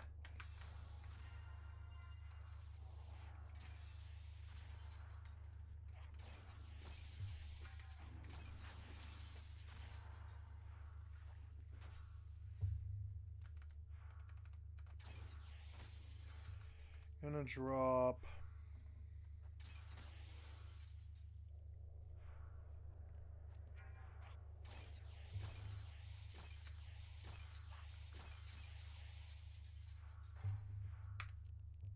this one as I'm done with her for today.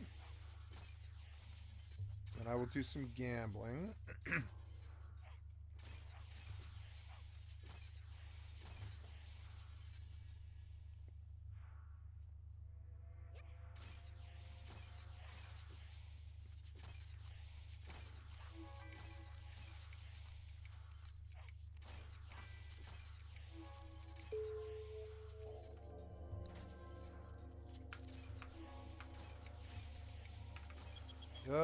I better get, yeah, I better get some Usasemi up.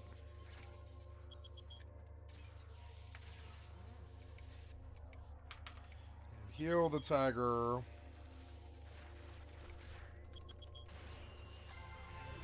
I should just let the tiger do his job before, yeah, I get too low due to Blizzaga. Yeah, and I get, like, aggro from something else, yeah.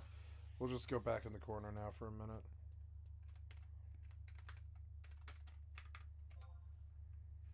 Enjoy. Yep.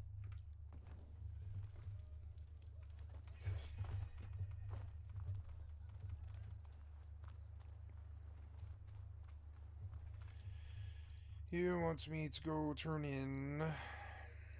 Okay. Something here, yeah? Oh, yeah. Oh, I can buy back? Yeah, that seems odd. Now, what is it that you want me to do? Oh, at the workbench, I guess, yeah?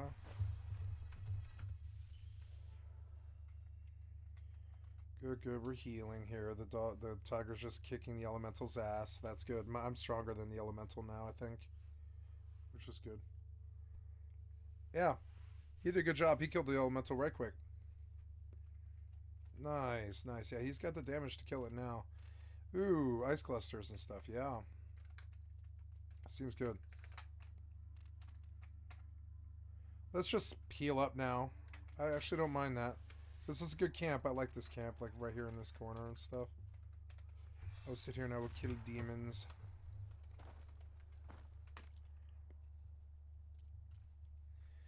Sell. Tools and resources. I am looking for something that you want me to do. These are all coils that you're selling? No. Okay, they're coils. Okay, outfits and stuff. Okay, so but what is it that you want me to do here? You want me to speak to, oh yeah, over there, I guess. Him. There.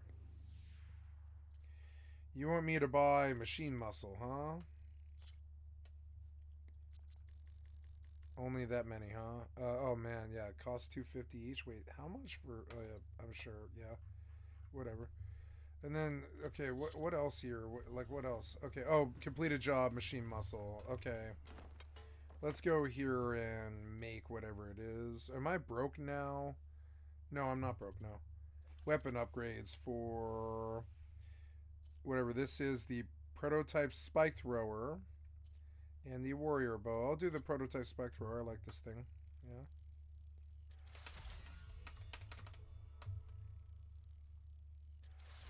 Gonna listen to the rest of that video. I had no idea this was the stuff that was going on in New World. This is the only one that's ever been informative. Disagree with my take on that, but I'm pretty adamant that I've seen enough of it so far to say that's how it is. So Amazon didn't give employees much financial incentive to release anything either. Most big game companies pay staff bonuses based in part on there the we go. Upgrade on my spike spike holster, whatever that is. Amazon's stock plan only rewarded employees for time spent at the company. That led some to prioritize job preservation over anything else, say 3 former employees. They say they watch colleagues avoid arguments and only seek to placate bosses like Frazzini, even when they disagree. Oh, cool! I got was an in defiance achievement. of the Amazon principle: have backbone, disagree, and commit. Who'd have guessed? The tiger despawned. Incentivize people to not have a backbone, and you will be surprised that nobody has a backbone. Frazzini's lack of experience in video games showed during project review sessions, a standard industry ritual where the boss plays early prototypes and offers feedback. His comments were of the focus group variety, recalls a former Amazon developer. Why is it this colour? And seems fun, when will it be ready? On a different occasion, says another developer, the team cringed as Frazzini struggled to differentiate between hyper-polished conceptual footage and live gameplay, a sign he didn't understand the technology. This is fucking this is tragic. Some meetings got sidetracked when Frazzini, armed with the latest VentureBeat article about whatever game was making the most money that month, demanded they chase a new trend. 4 developers say. The team wound up designing lesser versions of popular games, a desperate strategy laid out in a recent Wired article. Riot Games' League of Legends inspired an Amazon project called Nova that was canned in 2017. I didn't even hear about this one. Epic Games' Fortnite led to another Amazon game, Intensity, cancelled in 2019. How many games have these motherfuckers cancelled that I didn't even know existed? Activision Blizzard's Overwatch begot Amazon's Crucible, which would suffer a similar fate. Amazon's most successful gaming property isn't actually a game. Twitch draws some 26 million people a day, and they're trying to kill this, by the way, and doing a real good job recently. 26 million people a day to watch a live video of other people playing video games. Frazzini helped secure the acquisition in August 2014 for $970 million, which would later prove to be a bargain. Various attempts by Facebook, Google, and Microsoft to build their own live streaming network for games have failed.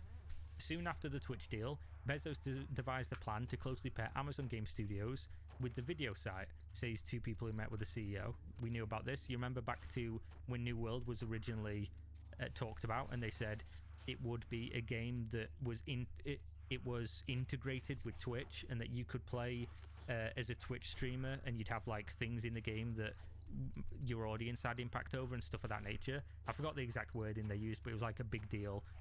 I've not seen anything about that since the game's been changed. Twitch would serve as a free marketing vehicle for Amazon games, and the games in turn would offer Twitch viewers features they couldn't get anywhere else. So I made a video a while back talking about the numbers of people that have watched ads for New World. So what I was looking at was looking at a normal game that has normal metrics. They'd have a certain amount of comments, a certain amount of likes, a certain amount of dislikes for the amount of views that they have proportionally. New World has one of the most views for a video game trailer of the last like 9 years, and hardly anybody knows about the game. Why? Because when they were pushing the original launch of New World, They put a trailer out, and they must have put millions and millions and millions of ads of New World on Twitch, just spamming people with New World ads. There's still not that much hype for the game, and they have this huge, probably the biggest marketing platform for getting a game to make money ever been created. Nothing makes money like a game getting popular on Twitch. How many people, the demographic of people who would buy a game and that are on Twitch, it's huge, it's massive, it really is. And I think it's disingenuous to show somebody a trailer and they look and go, wow, this has got more views than the Cyberpunk trailer. Get a good and that's glide been out in. for 7 years longer. This must be the most popular game ever. It must be the most hyped game ever. But then you realise probably over 90% of those views are from ads that people are watching on Twitch while they're AFK or tugging it. So the two teams held day-long brainstorming sessions, but the summits didn't amount to much, according to people who attended. One concept they did pursue together was a series of celebrity events to promote their games and sell subscriptions to Amazon Prime. They held one in New Jersey featuring the Clerks filmmaker Kevin Smith, legend. Attempts to land other stars, including Dwayne "The Rock" Johnson, for a second event in Las Vegas were unsuccessful. They invited Smith back and then shelved the series. Oh no, who'd have guessed? The Twitch chief, Emmett Shear, was reluctant to assign his employees to projects for the game studios. Two people who worked with him say. One proposal pushed by Frazzini in 2017 asked Twitch to help build a digital game store, the former employees say. The idea would allow Amazon to avoid paying a 30% sales commission to Steam, the most popular storefront for PC games. Twitch employees weren't thrilled because Amazon didn't have any big games with which to attract shoppers. Frazzini's employees assigned to collaborate on the project protested because bypassing Steam would shrink their market, four former employees say. Withholding a game from Steam, they argued, is the equivalent of refusing to sell a book on Amazon. When the project was due for more staffing resources, Shear resisted and it was left to languish inside Amazon Game Studios. We can see a correlation. This is the between Amazon Game crappiest Studios drawbridge here I've ever seen. and all of these big companies. We can see it. Projects that they're super hyped for, that they get, they try to sell people who know better on the project, get them involved in it, and then just let it die. Just waste a fucking shitload of money just doing nothing. And people who knew at the beginning were like, why are we doing that? It doesn't make sense. Anybody could tell you, how are you going to get a storefront to work to compete with Steam without your own games? Epic does this, by the way. They, one, have their own games, and they, two, pay for massive amounts of exclusivity. If you're going to make a storefront, you're going to be competing with Epic for exclusivity, and Epic also make their own games, so people have a reason to already inherently be on their platform, and they're already in it. So you're coming in third to the party, trying to take over from Steam, and subsequently also Epic Games. You've got to be smoking crack rock to be that delusional that you think you can just come into a market and just say, we're Amazon, fuck it, we can do it. It's madness. It's pure hubris. It really is. So Frazzini was more fixated on another project anyway. Amazon's designers and programmers needed a game engine, a collection of tools used to build games. For most studios, there are really only two options. Epic's Unreal Engine is Coke, and Unity software is Pepsi. Pretty good analogy, really. Amazon, in effect, decided to make an RC Cola. I fucking love this guy's writing, I really do. In 2014, it licensed technology from the German company Crytek for a homemade engine called Lumberyard. So, well, it was the Cry engine. So Frazzini then assigned a team New of World is the engineers to Cry build engine. I didn't know that. and released it to the public in 2016 for free. The tools are intertwined with Amazon Web Services, setting up Lumberyard as a way to draw a new class of software developers to the business. Frazzini, who reports to Web Services chief Andy Jassy, also mandated that all Amazon games be built with Lumberyard rather than pay for Unreal or Unity. Again, hubris, but at the same time, you've got enough money, you've probably got enough experts to build one of these. Over the years, how many companies have you seen 541 be made in Lumberyard since 2016 that got released? How many games have you opened up that were successful? I can't name one, a singular one that I've opened and gone, oh, it's made in Lumberyard, cool. Not seen one. Somebody can fill me on that. He actually slept the tiger. I've not seen one myself. What a dick. That's kind of bad for me. Lumberyard Oh, never became mind. the bogeyman And then he around put a the dot office. on him. Some features required esoteric commands to function, and the system was painfully slow. Developers played Halo or watched Amazon Prime videos while waiting for Lumberyard. to process or compile code, several former Oh employees my say. God. A common refrain around the office, according to a former employee, Lumberyard is killing this company. So, for a while Oh now, my I've God. been saying, and some people within my community have been very vocal about this as well, that New World is not a big deal for the company because they're trying to make an engine, and I've said this That's all it. along. Yeah, it's an Amazon engine. don't care, just like Microsoft don't Yeah, care, I but they're don't know not why they would fucking care, yeah. stupid about games. Listen to this, Amazon, and think about this, what Microsoft have done. What was it? Microsoft have been tempting people into their ecosystem of the Windows Store, the Game Pass, etc. Microsoft has Xbox as a console and PC as a platform. Now, do they care if you're on Xbox or you're on PC? No, because you're on their platform, you're in their ecosystem. That's why they were smart enough eventually to make Game Pass something that was on PC and have all of their exclusive games and games that are on Game Pass on PC and on Xbox, because you're I should in buy their a system. year sub That's to what they Xbox want. Game Pass, but I don't Now, want to play all Amazon, those games. They've been trying to do the same thing. They want you on Prime, so they got Prime. They made Prime Yeah. really good on delivery. They made Prime good for the movies and TV shows that they have, but the interface and everything for Prime Video is fucking embarrassingly shit. Compare Prime Video, by the way, from one of the Ouch. companies in the world that Oh, is the God. richest and should have a lot I of forgot he was a experience, is wizard. Netflix. Netflix is Oh. head and shoulders above it in every conceivable way, in my opinion. So also then they've got Twitch, integrate Prime into Twitch. Actually did a really good job with that. Really Kill him. interesting and fun way to do it.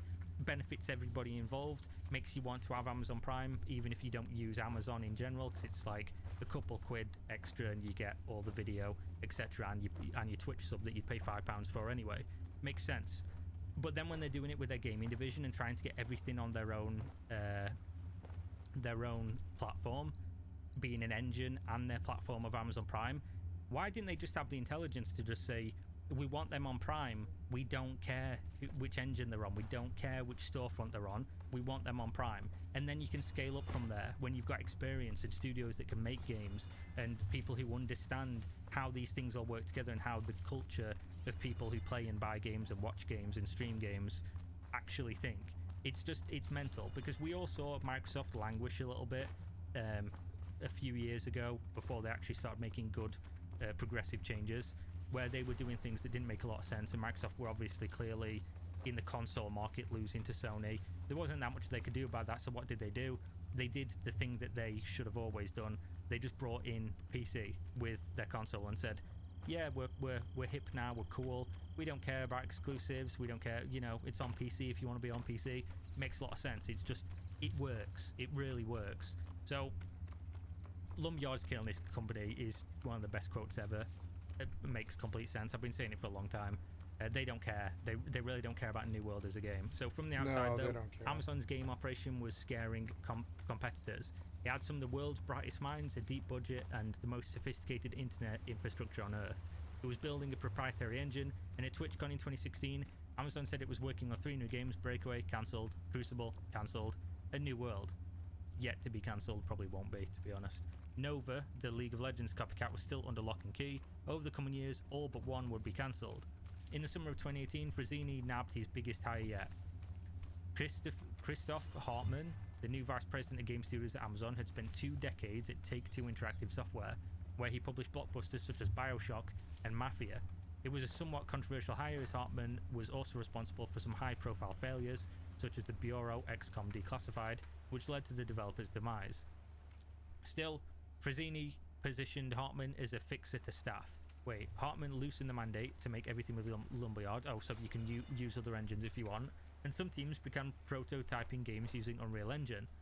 Wow, it's almost as if when you put someone in charge who knows what to do, they actually make good decisions. Fucking wild that they had to wait 4 years.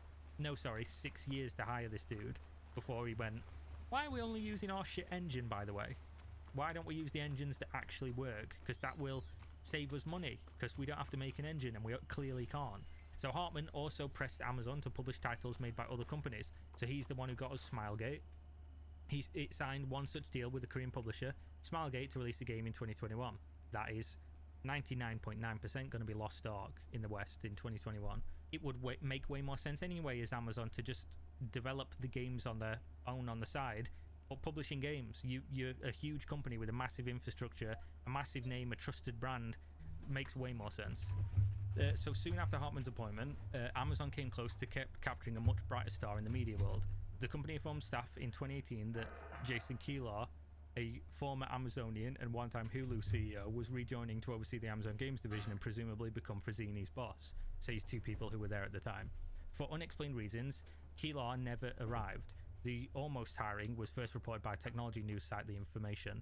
In April 2020, he joined Warner Media as CEO.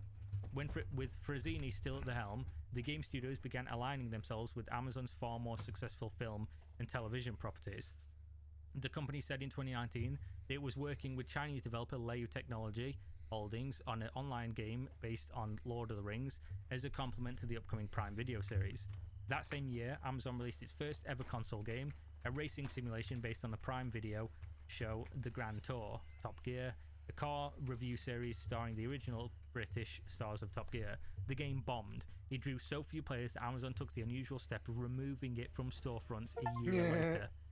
They can't fucking win.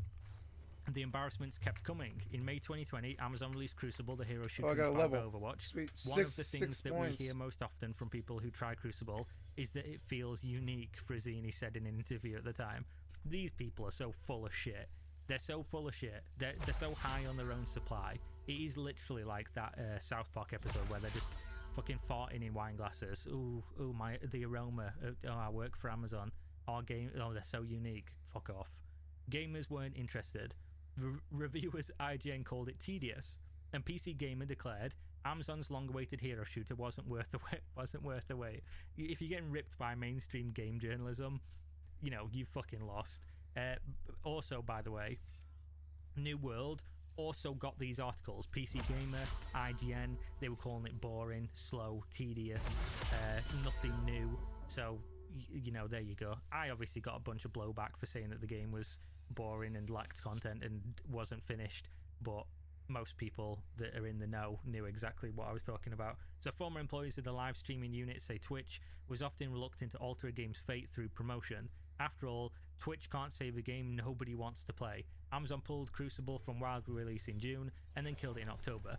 I'm just going to say we're not that close to the end. We're almost there.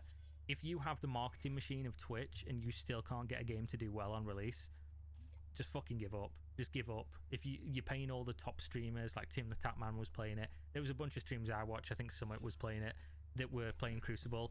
As soon as their sponsored stream time was over, nobody played that fucking bullshit game again. Amazon shifted many of the Crucible developers to work on New World. The project was originally pitched as a survival game in which people would play as colonists in a fictional version of 1600s America, fighting enemies that looked a lot like the indigenous people. The original code name for the game was Roanoke, named after Sir Walter Raleigh's failed settlements in the 16th century. Oh my god. Are you understand what he's saying? The project was originally pitched as a survival game in which people would play as colonists in a fictional versions of 1600s America, fighting enemies that look a lot like indigenous people. And that's why I've never really liked the premise of New World. I just like the combat. As Amazon pointed out to Frazzini's deputy, Patrick Gilmore, we know about Patrick Gilmore. He got fired or he left in the summer of 2019. When they did the restructuring of Amazon Game Studios and they changed New World from being a sandbox PvP MMO to being whatever the fuck it was, and then later on we learned it's a theme park, Holy Trinity MMO pretty soon. Patrick Gilmore was mysteriously gone from the company. I don't know if he got fired. It's not a Holy Trinity. There's no heels. The setting and villains no real could be considered heels racist. in the world, He expressed really. disbelief, according to two people who worked there. Gilmore didn't respond to a request for comment. The disagreement, former employees say, fit a pattern of executives neglecting raids. advice from staff. Developers eventually removed the Native American imagery from New World. The game was set for release this past August, but after Crucible's scathing reception, Amazon pushed the debut back to this year. Still, several Amazon employees are optimistic about the title. It has received positive buzz from streamers, and it's the kind of ambitious project Bezos is known to support, employees say. Frazzini is fond of saying anything can be measured, according to two people who work closely with him. This philosophy, common in Silicon Valley, is anathema to game industry veterans. Nobody who's successful starts with metrics, says Seamus Blackley, who helped design the original Xbox. The Microsoft game console was the last winning incursion into the video game market in the past 2 decades, despite expensive attempts including Apple Arcade, Facebook Oculus, and Google Stadia, whatever. Fairly or not, Frazzini gets a lot of blame for Amazon Gaming's failures at a time when overall spending on video games during the coronavirus pandemic is up significantly. After the cancellation of Crucible, an outgoing employee entered the Seattle office to collect personal belongings and found a crass message in big blue letters scrawled on a whiteboard: Fraz is cancer. Orbiting the note was a handful of +1s written in assorted colours. Can you imagine? Froz is cancer.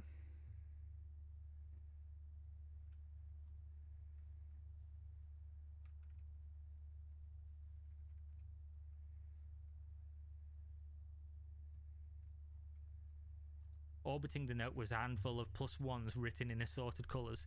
Can you imagine? Can you imagine being the corporate overlord of a bunch of creatives that you won't listen to, and you come into work one day and there's been like a fucking mutinous... This shit on a boat in the 1600s would have got you hung. You'd have been jumping off the plank. Like, and he this won. This is mutiny, basically. He won If this. I nobody- blew if 6 you don't have million the and he respect won it of somehow. all your How did he do underlings this? when you're running a company like that?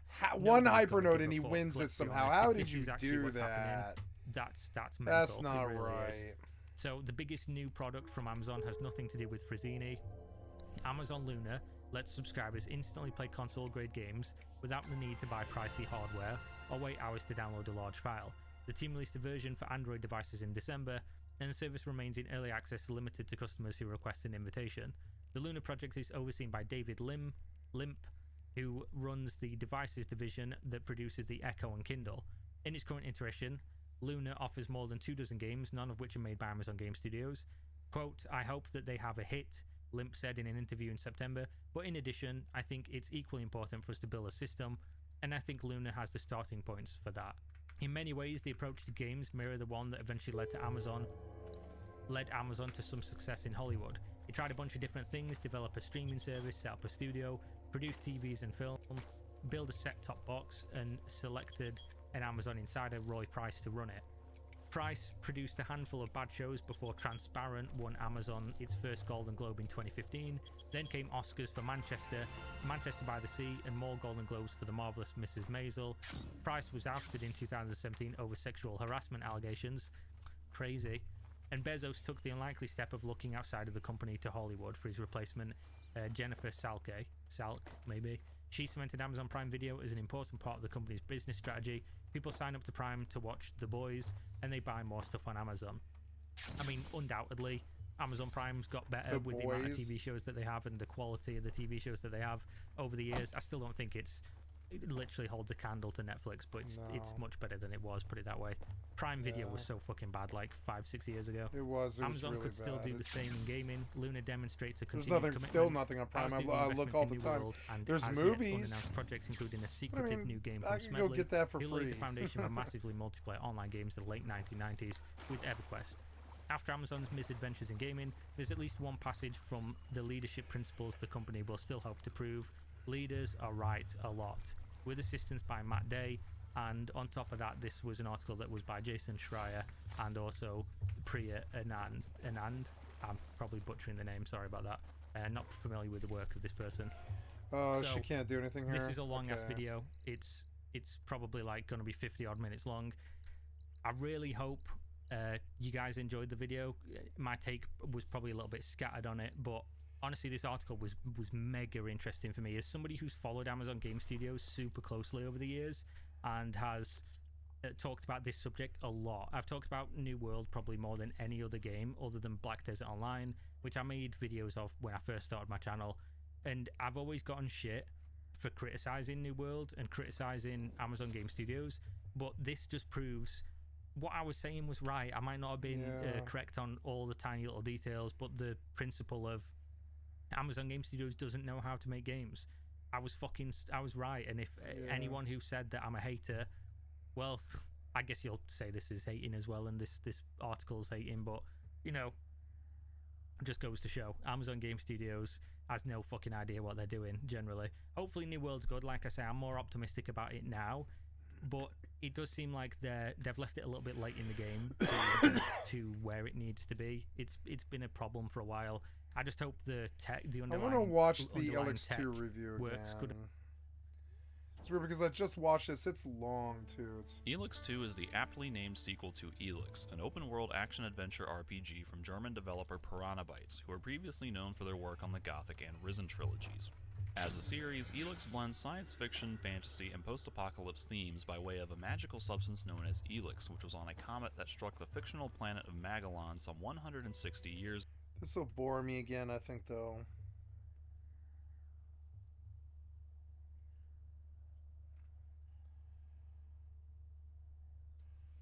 Survival gameplay, huh?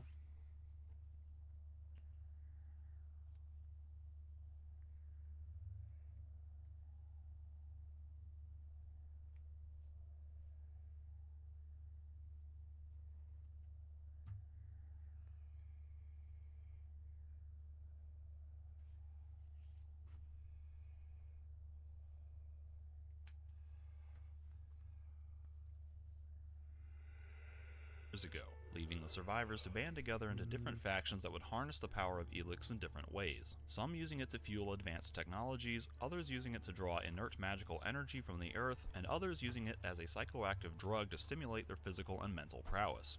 You play as Jax, a former Alb commander who, in the first game, was betrayed by his order and worked to stop the Alb's destructive conquest to harvest all Elix from the planet.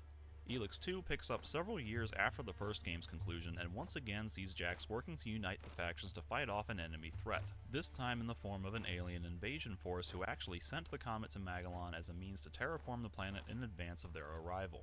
Just like Elix 1, the core gameplay revolves around exploring a relatively large map searching for loot and hidden secrets, battling enemies and completing side quests, interacting with factions and companion characters to build your reputation with them, and upgrading your character with stronger equipment and new skills as you level up, all while progressing through a main questline that spans 4 chapters of storytelling. For the most part, Elix 2 operates like a typical sequel by sticking to the familiar formula of the first game while attempting to polish and improve upon some of its jagged rough edges. Many of these improvements are a welcome addition that add newfound fluidity and expanded functionality to an already satisfying, if a bit janky gameplay experience, but unfortunately not all of the changes are uniform improvements. In fact, some of them could be seen as straight downgrades compared to how similar things were handled in the first game, while other choices come off as a bit puzzling, to say the least. After all, a sequel is supposed to be an opportunity to provide the same type of gameplay experience in a new and improved package. Since the bulk of the groundwork should have already been laid in the first game, the developer should have more opportunity to focus on the finer details they might not have had the time or resources to work on the first time around, which is arguably where Elix 1 struggled the most. Despite being pretty solid in many regards with a lot of impressive heart and ambition, it was still marred by lackluster technical execution as a result of the developer's limited budget and manpower. It's like they had a good game on their hands but just needed more time to flesh out their ideas, play test everything, and polish it up. So for Elix 2, it seemed like all they really needed to do was copy over everything from Elix 1 and just fix or otherwise tweak the stuff that didn't work right, expand on the gameplay with some new mechanics and features, and then put it all in a new map and story, and I'm sure many people would have been happy with the end result. After all, that's basically what they did with Gothic 2, which is widely considered to be their best game ever created, and certainly their best sequel. A big part of the reason that game worked so well is that it was a direct extension of Gothic 1 that built directly on top of the successful foundation of the first game, while still retaining pretty much everything that made the original Gothic so beloved in the first place. That's not quite what they did with Elix 2. It's still basically the same gameplay experience, and indeed it sticks much closer to the established formula of its predecessor than, say, Gothic 3 or Risen 2, but instead of building off of the existing foundation of Elix 1, like remodeling or renovating an existing house, it's like they built an entirely new house from scratch with blueprints that were retroactively modeled after the original one. Nearly every design element has been completely recreated with some kind of subtle or, in some cases, major twist put on it, and with every new recreation and new twist comes new opportunity to mess something up or stray from the tenets that made the first game so compelling in the first place, while also leaving them with, I presume, less time to work on fleshing everything out properly and fine-tuning the smaller details, which are some of the main areas of weakness that Elix 2 needed to improve upon from the first game, which they didn't entirely deliver on with the sequel. To be fair, Elix 2 makes tremendous improvements to many critical aspects that turned many people off from the first game. Namely, the new movement scheme and jetpack controls make simply moving around the world a lot less cumbersome and awkward, and therefore much more satisfying this time around. God damn it, And target new him! changes to the combat system with regards to its animations, hitboxes, and auto-targeting systems make it Is feel there much more two? responsive and a lot less clunky than it did in Elix Oh 1. no! Something This else is of casting course, on in me for addition to some other reason. changes like I can't improved move. You functionality can't. with You different animation interface locked options and me. a much less punishing difficulty Stop curve, casting, all of which bastard. combine to make Elix 2 No. feel decidedly less janky and more accessible than its No. predecessor. Other things like the faction quests and the way the game reacts to your actions are really well done, being some of the best that have ever been done in No a gauze Piranha Bytes spells. game. No. But then it seems like Elix 2 also lost a little bit of the first game's creative So spark along the way, annoying. where the sequel doesn't seem to have as much charm or personality as the first one. A lot of this can be seen with the way certain mechanics have been streamlined, thus eliminating some of the first game's mechanical depth and fun variety of content. But it also extends to the much more homogeneous world design and the fact that so many recurring elements from the first game, like certain Arrow guy, he's gonna landscapes, kill me. factions, and Oh, well. characters, are all decidedly Good less run. interesting than they were Oh, originally. the tiger stopped This, him combined somehow. with a really lackluster main The tiger- quest line, no, he some was paralyzed. He was nonsensical paralyzed. storytelling, and Piranha Bytes' usual lack of polish leave Elix 2 feeling like more of a mixed bag of 10 good, seconds. bad, and mediocre, where the biggest disappointment Sleep isn't so Gah. much the game itself, But it was all early, missed so he didn't potential get it it on had to me. improve on the original game and finally grant us another Piranha Bytes sequel that would compete with Gothic 2. Come on. Elix 2 is no Heal the Gothic tiger. 2, There we unfortunately, go. but by Okay. the same token, it's no Gothic 3 or Shadows. Risen 2 either, so ultimately I can't be too upset about it, but it's still disappointing that it's still not as Disengage. good as it could have or maybe should have been.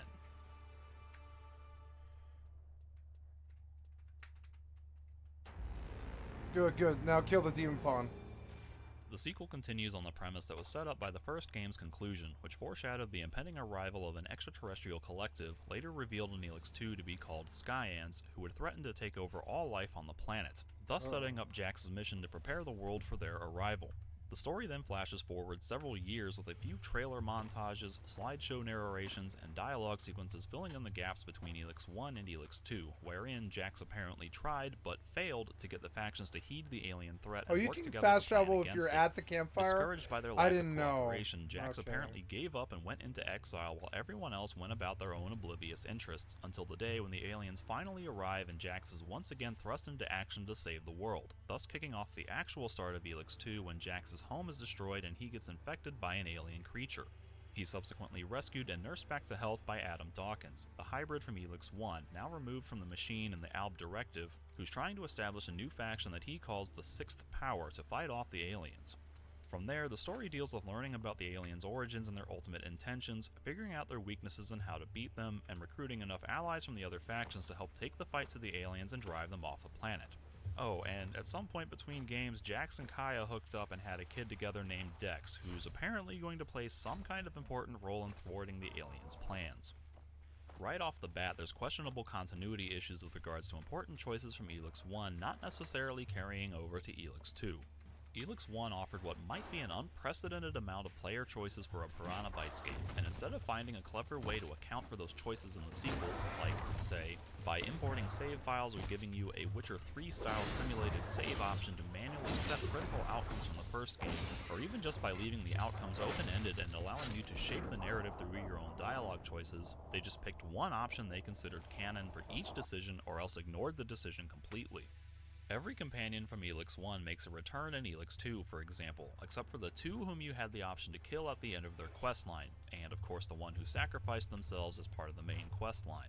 So it can be pretty disappointing if you are a big fan of characters like Doris or Arx and don't get to see them again in the sequel, when literally everyone else is back and you chose to let those two live previously. Even if you had chosen to kill them, their absence in the sequel isn't explained whatsoever. On the other hand, a major character like Sestek could be killed in the first game, as I did, if your cold value was too high to get the Alb's separatists to cooperate with you, and then he just inexplicably shows up in the sequel anyway as if he hadn't been previously murdered. The same goes for someone like Naira, who could potentially die in the aftermath of the assault on the domed city, who then not only shows up in Elix 2 as a companion, but is also a primary romance option. Likewise, it can be jarring if you killed the hybrid at the end of Elix 1 and then suddenly find him alive and well at the start of Elix 2, or if you chose to rejoin the Alb Directive and serve the hybrid only to be told that, no, you actually defeated the hybrid and ended the Alb's reign. Then there's the whole romance situation with Kaya and Nasty, where you might have preferred Nasty or in fact opted not to pursue a relationship with either one, only to find out that you've not only romanced Kaya but even procreated with her. I understand that it's difficult to plan for these types of variables and include dynamic outcomes for every possibility, and given Piranha Bytes' limited budget and manpower, it's maybe not reasonable for them to do so. But I still feel like these things could have been handled better so that getting into the sequel wouldn't be as awkward for someone like me who apparently made every choice differently from what the developer considers canon. Because in my case, it made the start of Elex 2 feel pretty off-putting when the game was effectively telling me that none of the decisions I made in the first game actually mattered and then flaunted it with so many blatant retcons to my own personal role-playing. It's one thing for the game to say that circumstances changed after the first game so your specific outcome wouldn't actually matter, and then present the player with a fresh slate to work from, but it's another to retroactively force canonical outcomes from the first game on the player and then shove them down. See, and now he's getting kind of like annoying to me, and yeah. I don't really want you to talk about the story or the quests. I want you to talk about the role playing. Elex 1 introduced an unprecedented amount of role-playing mechanics for a Piranha Bytes game, with the expanded functionality of skill checks and dialogue that reflected the entire skill system, as opposed to just one or two specific persuasion-type abilities like Silver Tongue or Intimidate in Risen 2, as well as the all-new Karma system, called the Cold Meter, that measured your character's emotional responses over the course of the full game. These are both welcome additions that added extra breadth and depth to the role-playing mechanics of that game, with a wider range of dialogue options to better reflect your character's unique skill sets and more lasting consequences for how you chose to respond in dialogue or complete quests. Elex 2 retains both of these systems, however each one has been modified slightly in a way that makes them far less interesting or effective in the sequel. I always liked how Elex 1 sorted the different types of skills into categories and then checked the sum total of points you'd invested into those categories when trying to perform skill checks and dialogue. It was a novel way of translating functional gameplay skills, which ordinarily relate to combat or other things outside of dialogue, into more conceptual representations of your character's overall knowledge of a particular subject, which you could then apply in dialogue. For instance, you may have invested 4 skill points into assorted crafting skills, which allow you to modify weapons, craft jewelry, open locks, and hack computer terminals, the combined knowledge of which might give your character enough technical know-how to devise a technical solution to a problem an NPC might be facing, which you wouldn't be privy to doing if you'd put those 4 points into some other set of skills, like boosting your health, stamina, and healing gained from consuming food, which would instead give your character enough survival know-how to suggest you might need more healing potions to survive when dealing with a different situation with a different NPC. In Elex 2, skill checks have been replaced with attribute checks, which ostensibly fulfill the same role as skill checks in allowing you to select unique options and dialogue that reflect your character's unique statistical configuration, except it doesn't have the same effect of tying practical gameplay systems to the character's theoretical understanding of things.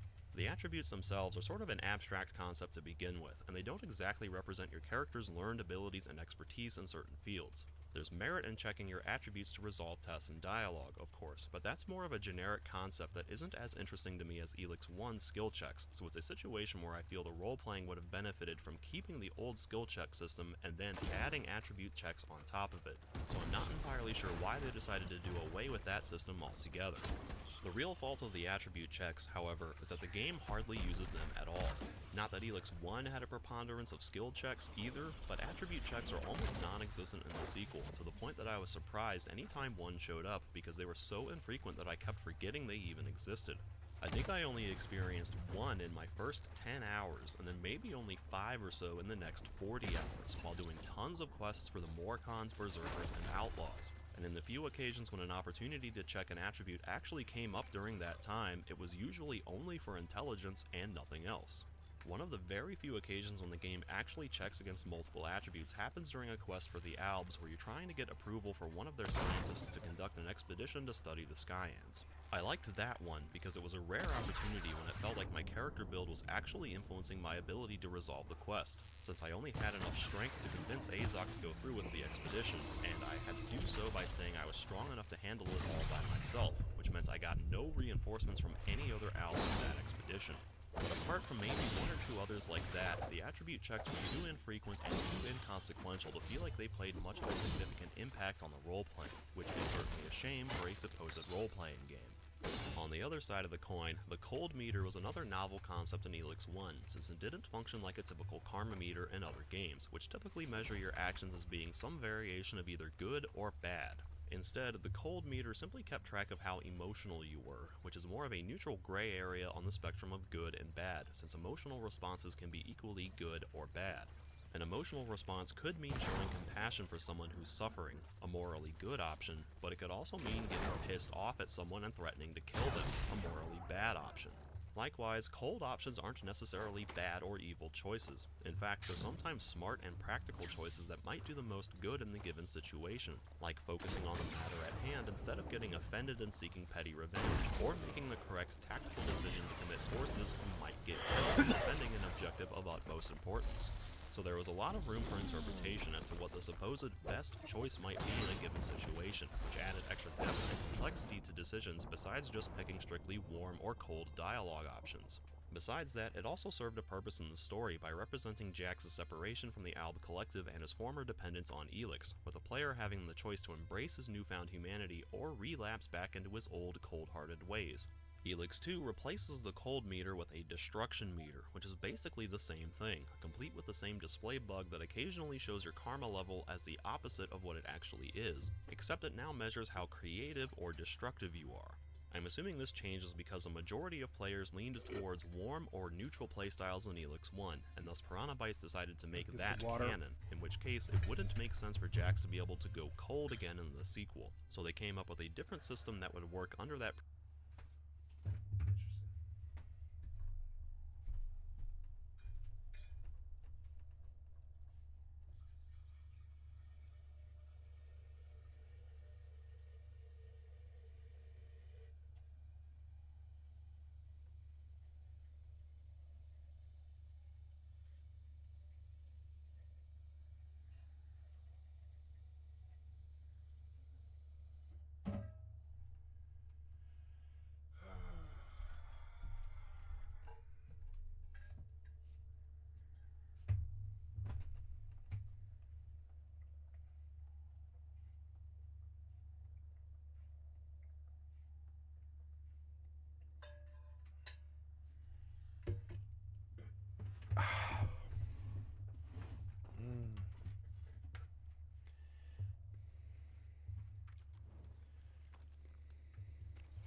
This takes forever.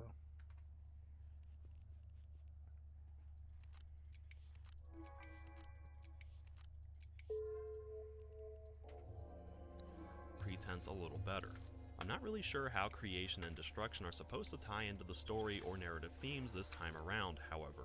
Like if it's supposed to be Jax creating new opportunities in his life or destroying old ties, or if it's somehow supposed to be related to the Skyans and Dark Elix who are creating new life and destroying old life. You're not exactly given choices about any of that, however, despite what some of Jax's monologues might suggest.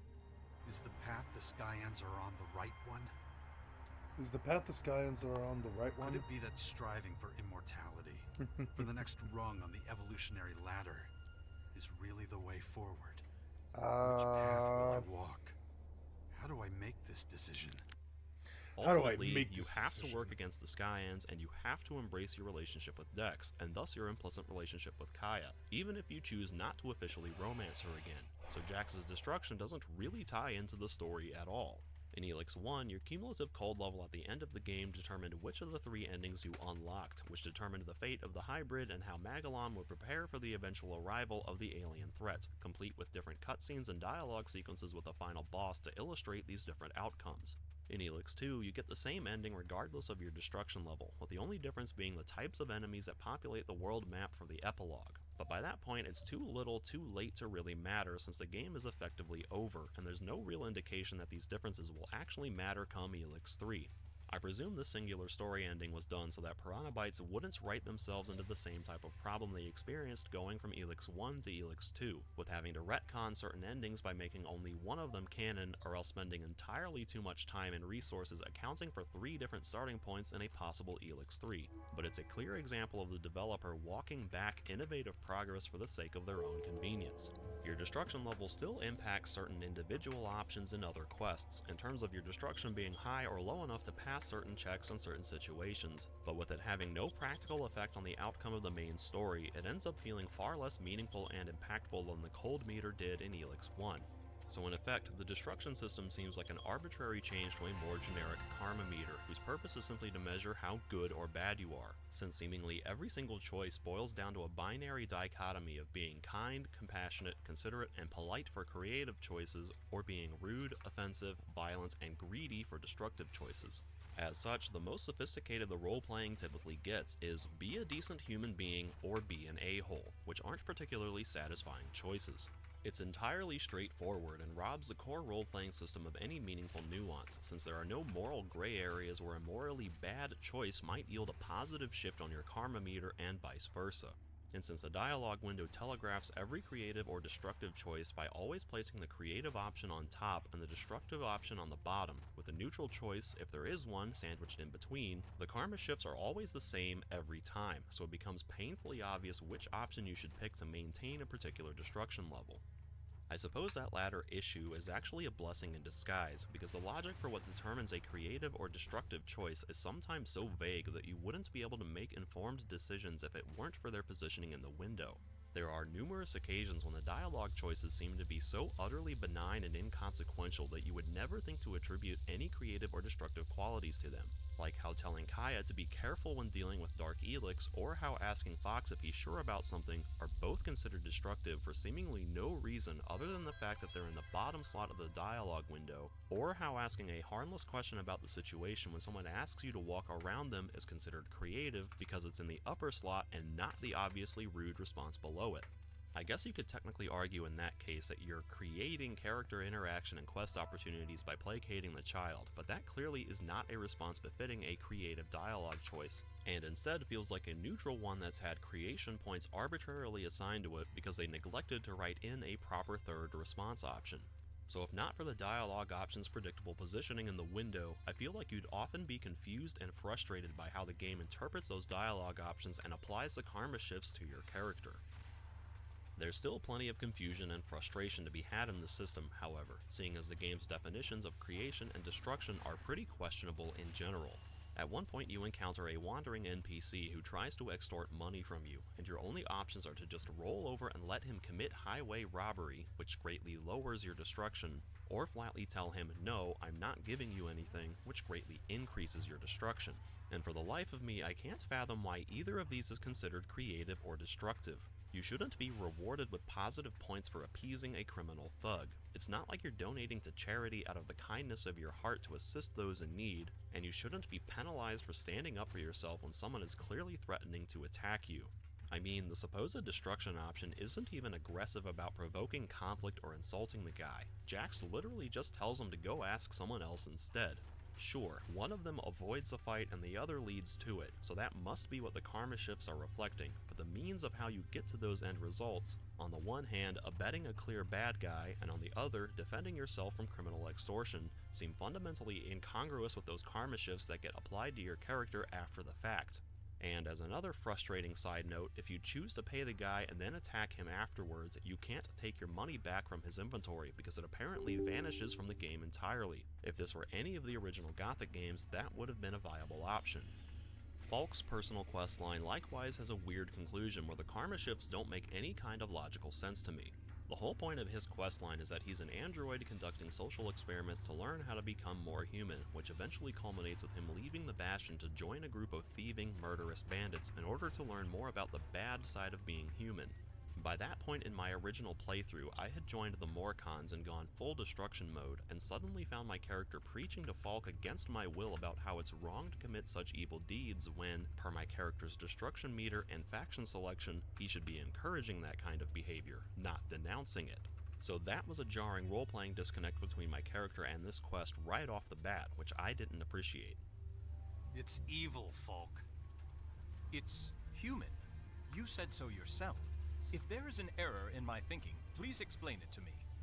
In the end, you're given a few options about how to resolve Falk's situation. The destructive option is to murder Falk because you don't like that he's doing destructive things, and the initial creative option leads to either permanently terminating your relationship with Falk or murdering the bandits to keep Falk around, all of which seems pretty hypocritical and nonsensical to me.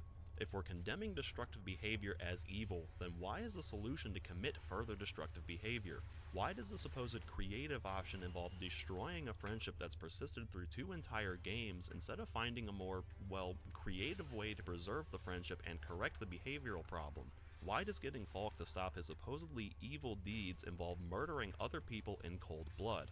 I know they're bandits, but still, if Jax is going to self-righteously grandstand about how murder is evil and wrong, then committing more murder shouldn't be the answer. In fact, companion interactions are so wildly inconsistent that they rarely make any kind of sense to me. The companions are supposed to have a set of affinity parameters for specific types of behaviors that they like and dislike. For instance, Kaya seems to like creative options and dislike destructive ones, while Nasty is the opposite. Fox likes it when you make jokes, and Naira likes it when you take things seriously. Most companions like it when you do things to help their designated faction and dislike it when you do things to help opposing factions, and so on. But those parameters often contradict each other or don't mesh with the rest of their behavior, or else aren't considered in the context of the actual dialogue given by the companions. There's one interaction in the crater where a kid steals money from you and you have to chase him through town before finally catching him. Eventually, you can get him to return your money or let him keep it, but then he asks for some food, and Nasty straight up tells you to give him some food so you can get out of there without wasting any more time, and then absolutely does not like it when you give him food, because she's programmed to dislike creative dialogue options, and the designers didn't pay attention to what she said in the directly preceding prompt. Another quest in the crater deals with helping a merchant stop someone from scamming protection money out of her, and for some reason Nasty doesn't like that you agree to help her, because it's technically considered a good deed, even though it's a quest where you're getting paid to beat someone up, which should be right up her alley on both fronts, and even though you negotiated for higher pay beforehand instead of agreeing to do it for free out of the kindness of your heart. Kaya also doesn't like it when you complete that quest, even though it's technically a good deed that grants you creation points, I guess because it's a quest done in favor of the outlaws whom she doesn't like. When completing a quest for Johannes to hang recruiting flyers for the clerics around other factions, he offers to give you his blessing. Naira makes a thinly veiled critique about the blessing being a bunch of quack nonsense, but then doesn't like it when you turn down his offer to receive the blessing. Or rather, doesn't like that you're completing a quest for the clerics even when you chose dialogue options that match her own perception of the cleric's religion, as indicated by her previous line of dialogue. Bully is introduced as the Duke's muscle, a typical sort of enforcer whose job is to rough up people who interfere with the Duke. Your very first interaction with him is him literally picking a fight with you because he doesn't like the way you look, and then once he becomes your companion, he doesn't like it when you start fights with other NPCs, even though that's exactly how his character was established, because I guess he doesn't like it when you pick destructive dialogue options, even when it means beating up berserkers whom he supposedly doesn't like. I could go on with countless other examples, but suffice it to say, it was a constant headache trying to understand how the companions would react to things, because the logic guiding their behavior was constantly undermined by contradictions and weird exceptions. It became a tedious metagaming nightmare trying to keep everyone happy, with constant trial and error save scumming to figure out how any given character would react in any given situation, and constantly feeling flustered by things not making any kind of logical sense. Now obviously, people aren't logically consistent in real life, and context matters when it comes to how people handle similar but different situations. Yeah, I've had enough of it.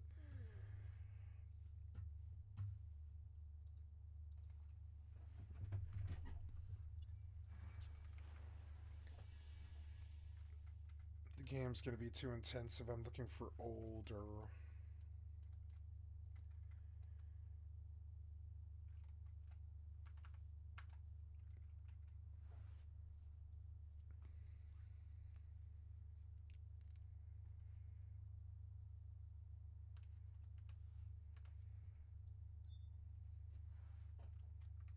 Resting, you should be. Rest, don't you rest. Yep. I think you were, but it's taking forever. So.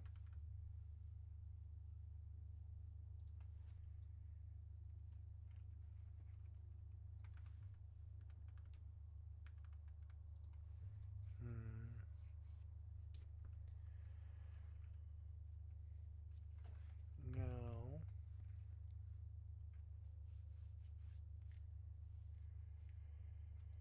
I guess I will load back into more tool.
Oh no, it's not letting me move it over.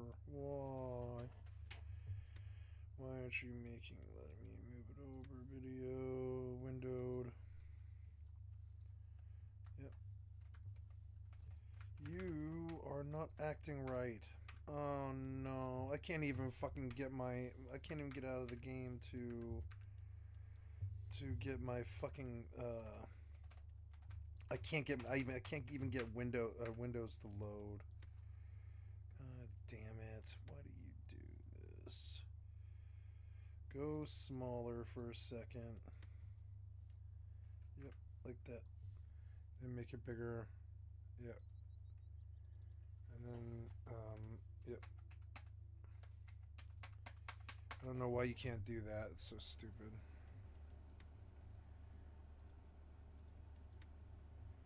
They're better. So dumb.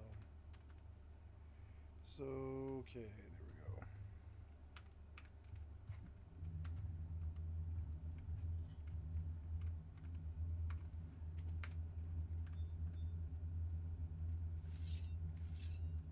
What was that? Ah. Oh, God. Oh, God. I can't do anything. I need you to get out of that. I need you to get out of that. Come on, you can live. You can do it if you just keep stabbing him.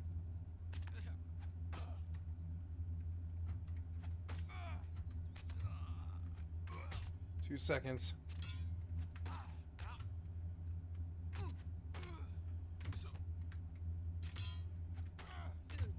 Die. Die. I barely lived. Oh my god.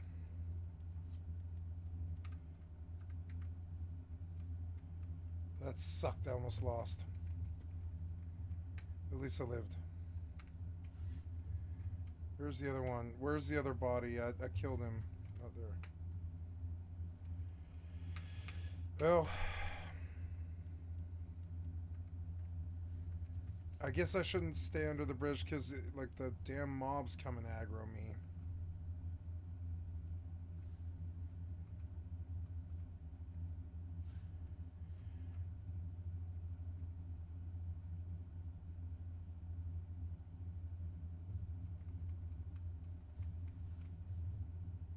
Yeah, I'm just gonna stay over here where I'm, like, kind of out of eyesight, you know, kind of, sort of, you know. Or, well, shit, I don't know. Bushes might actually be really good for that. Might be really a lot harder to see me in the bush. Yeah, let's go see. Yeah, just hide in the bush, like, right here. Yeah, like that. Get nice and rested.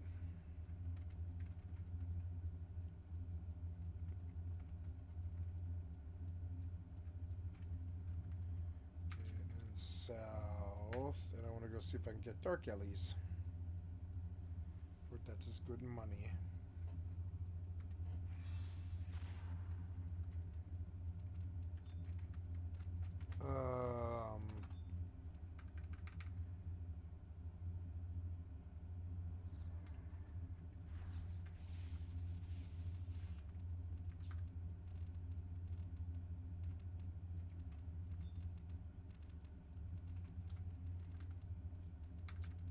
I want dark alley.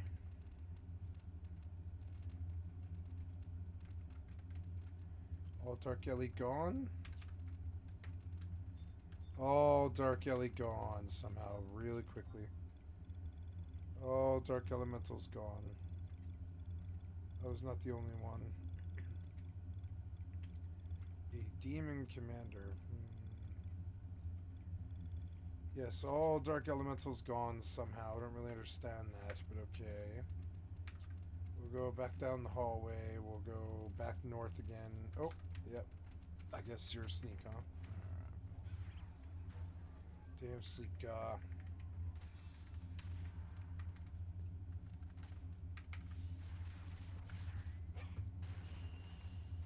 Your skill has increased.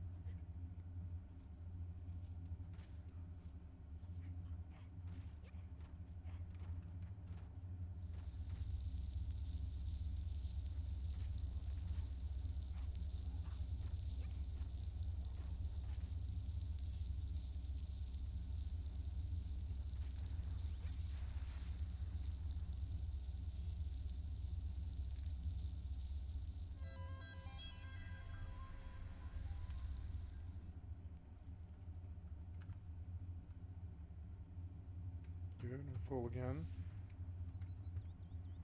That was close.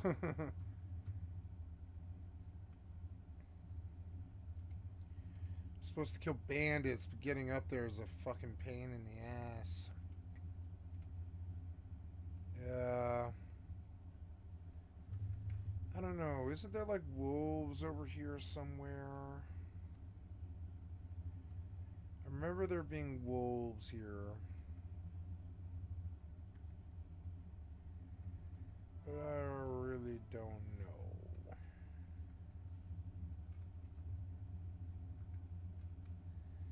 Now that's an odd building. Why is there tables right here? Guild tables right there. Free utilities. Okay, some beats.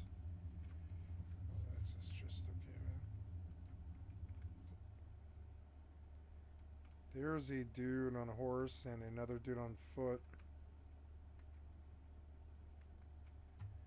We'll see what goes on here. It's a two-man, and they're ganking. They're about to gank this guy who's mining, I think.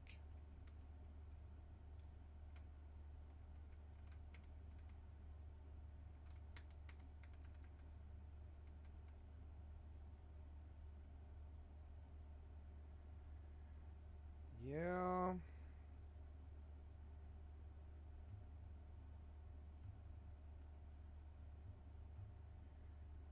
What?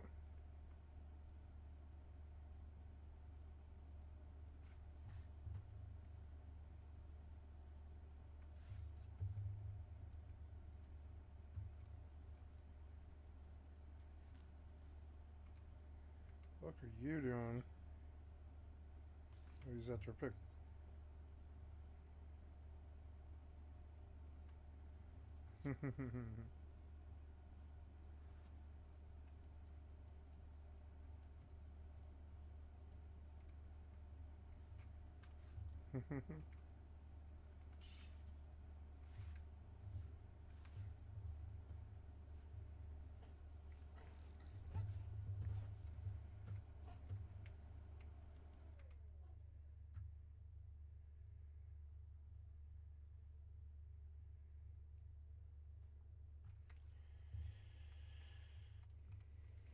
I am going to chop some wood for some mass gold, and I will build a house and begin to enrich the house and put a bank and like a storage box out there. I think houses are the next stage of my growth, but I think the easiest way to do that is chopping wood, which frankly is fine by me. I kind of wish I could get lower resolution, honestly. But I don't know. I want, yeah, save changes, right? I want way, way lower resolution, yeah, like that. See, I get good frames, but I can't without losing that. I want you to go full screen save. And yeah. Oh, did we crash or what? Oh, just loading or whatever.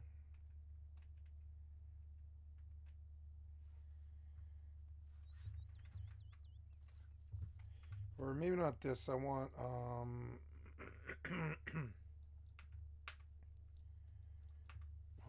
I can't get my setting. Oh wait, no. Okay. That's wrong, huh? Yeah.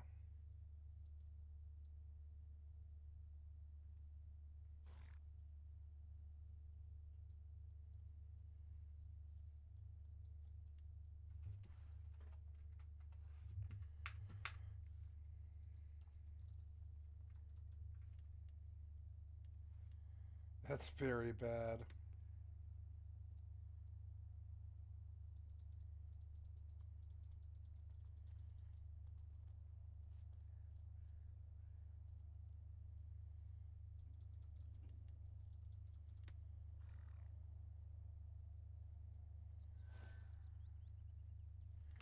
I think I'm gonna have to close this client now again. It's kind of funny. See if I can fix it.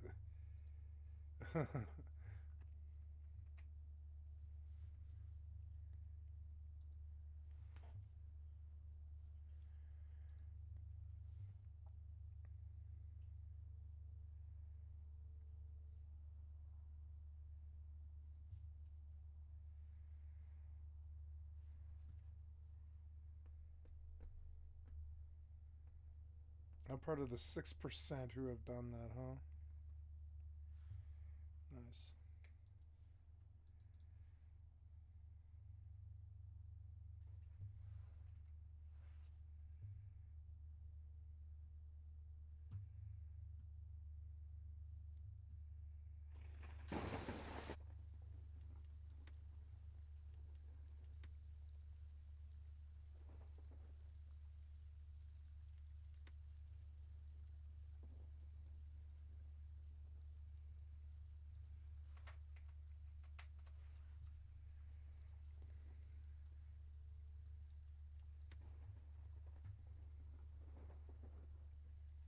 It was worth a try. I couldn't get it.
No, wait, I mistyped. Oops.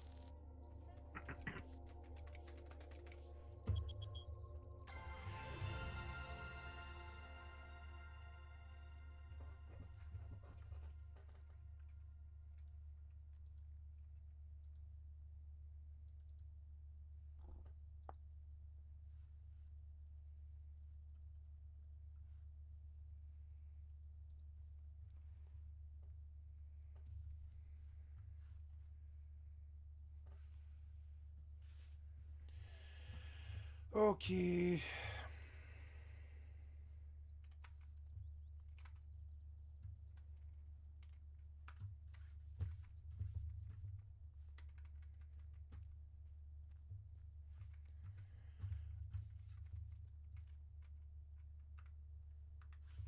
Yeah, it's like a little bit better frame rate wise. It's like pixelated, but it's still good.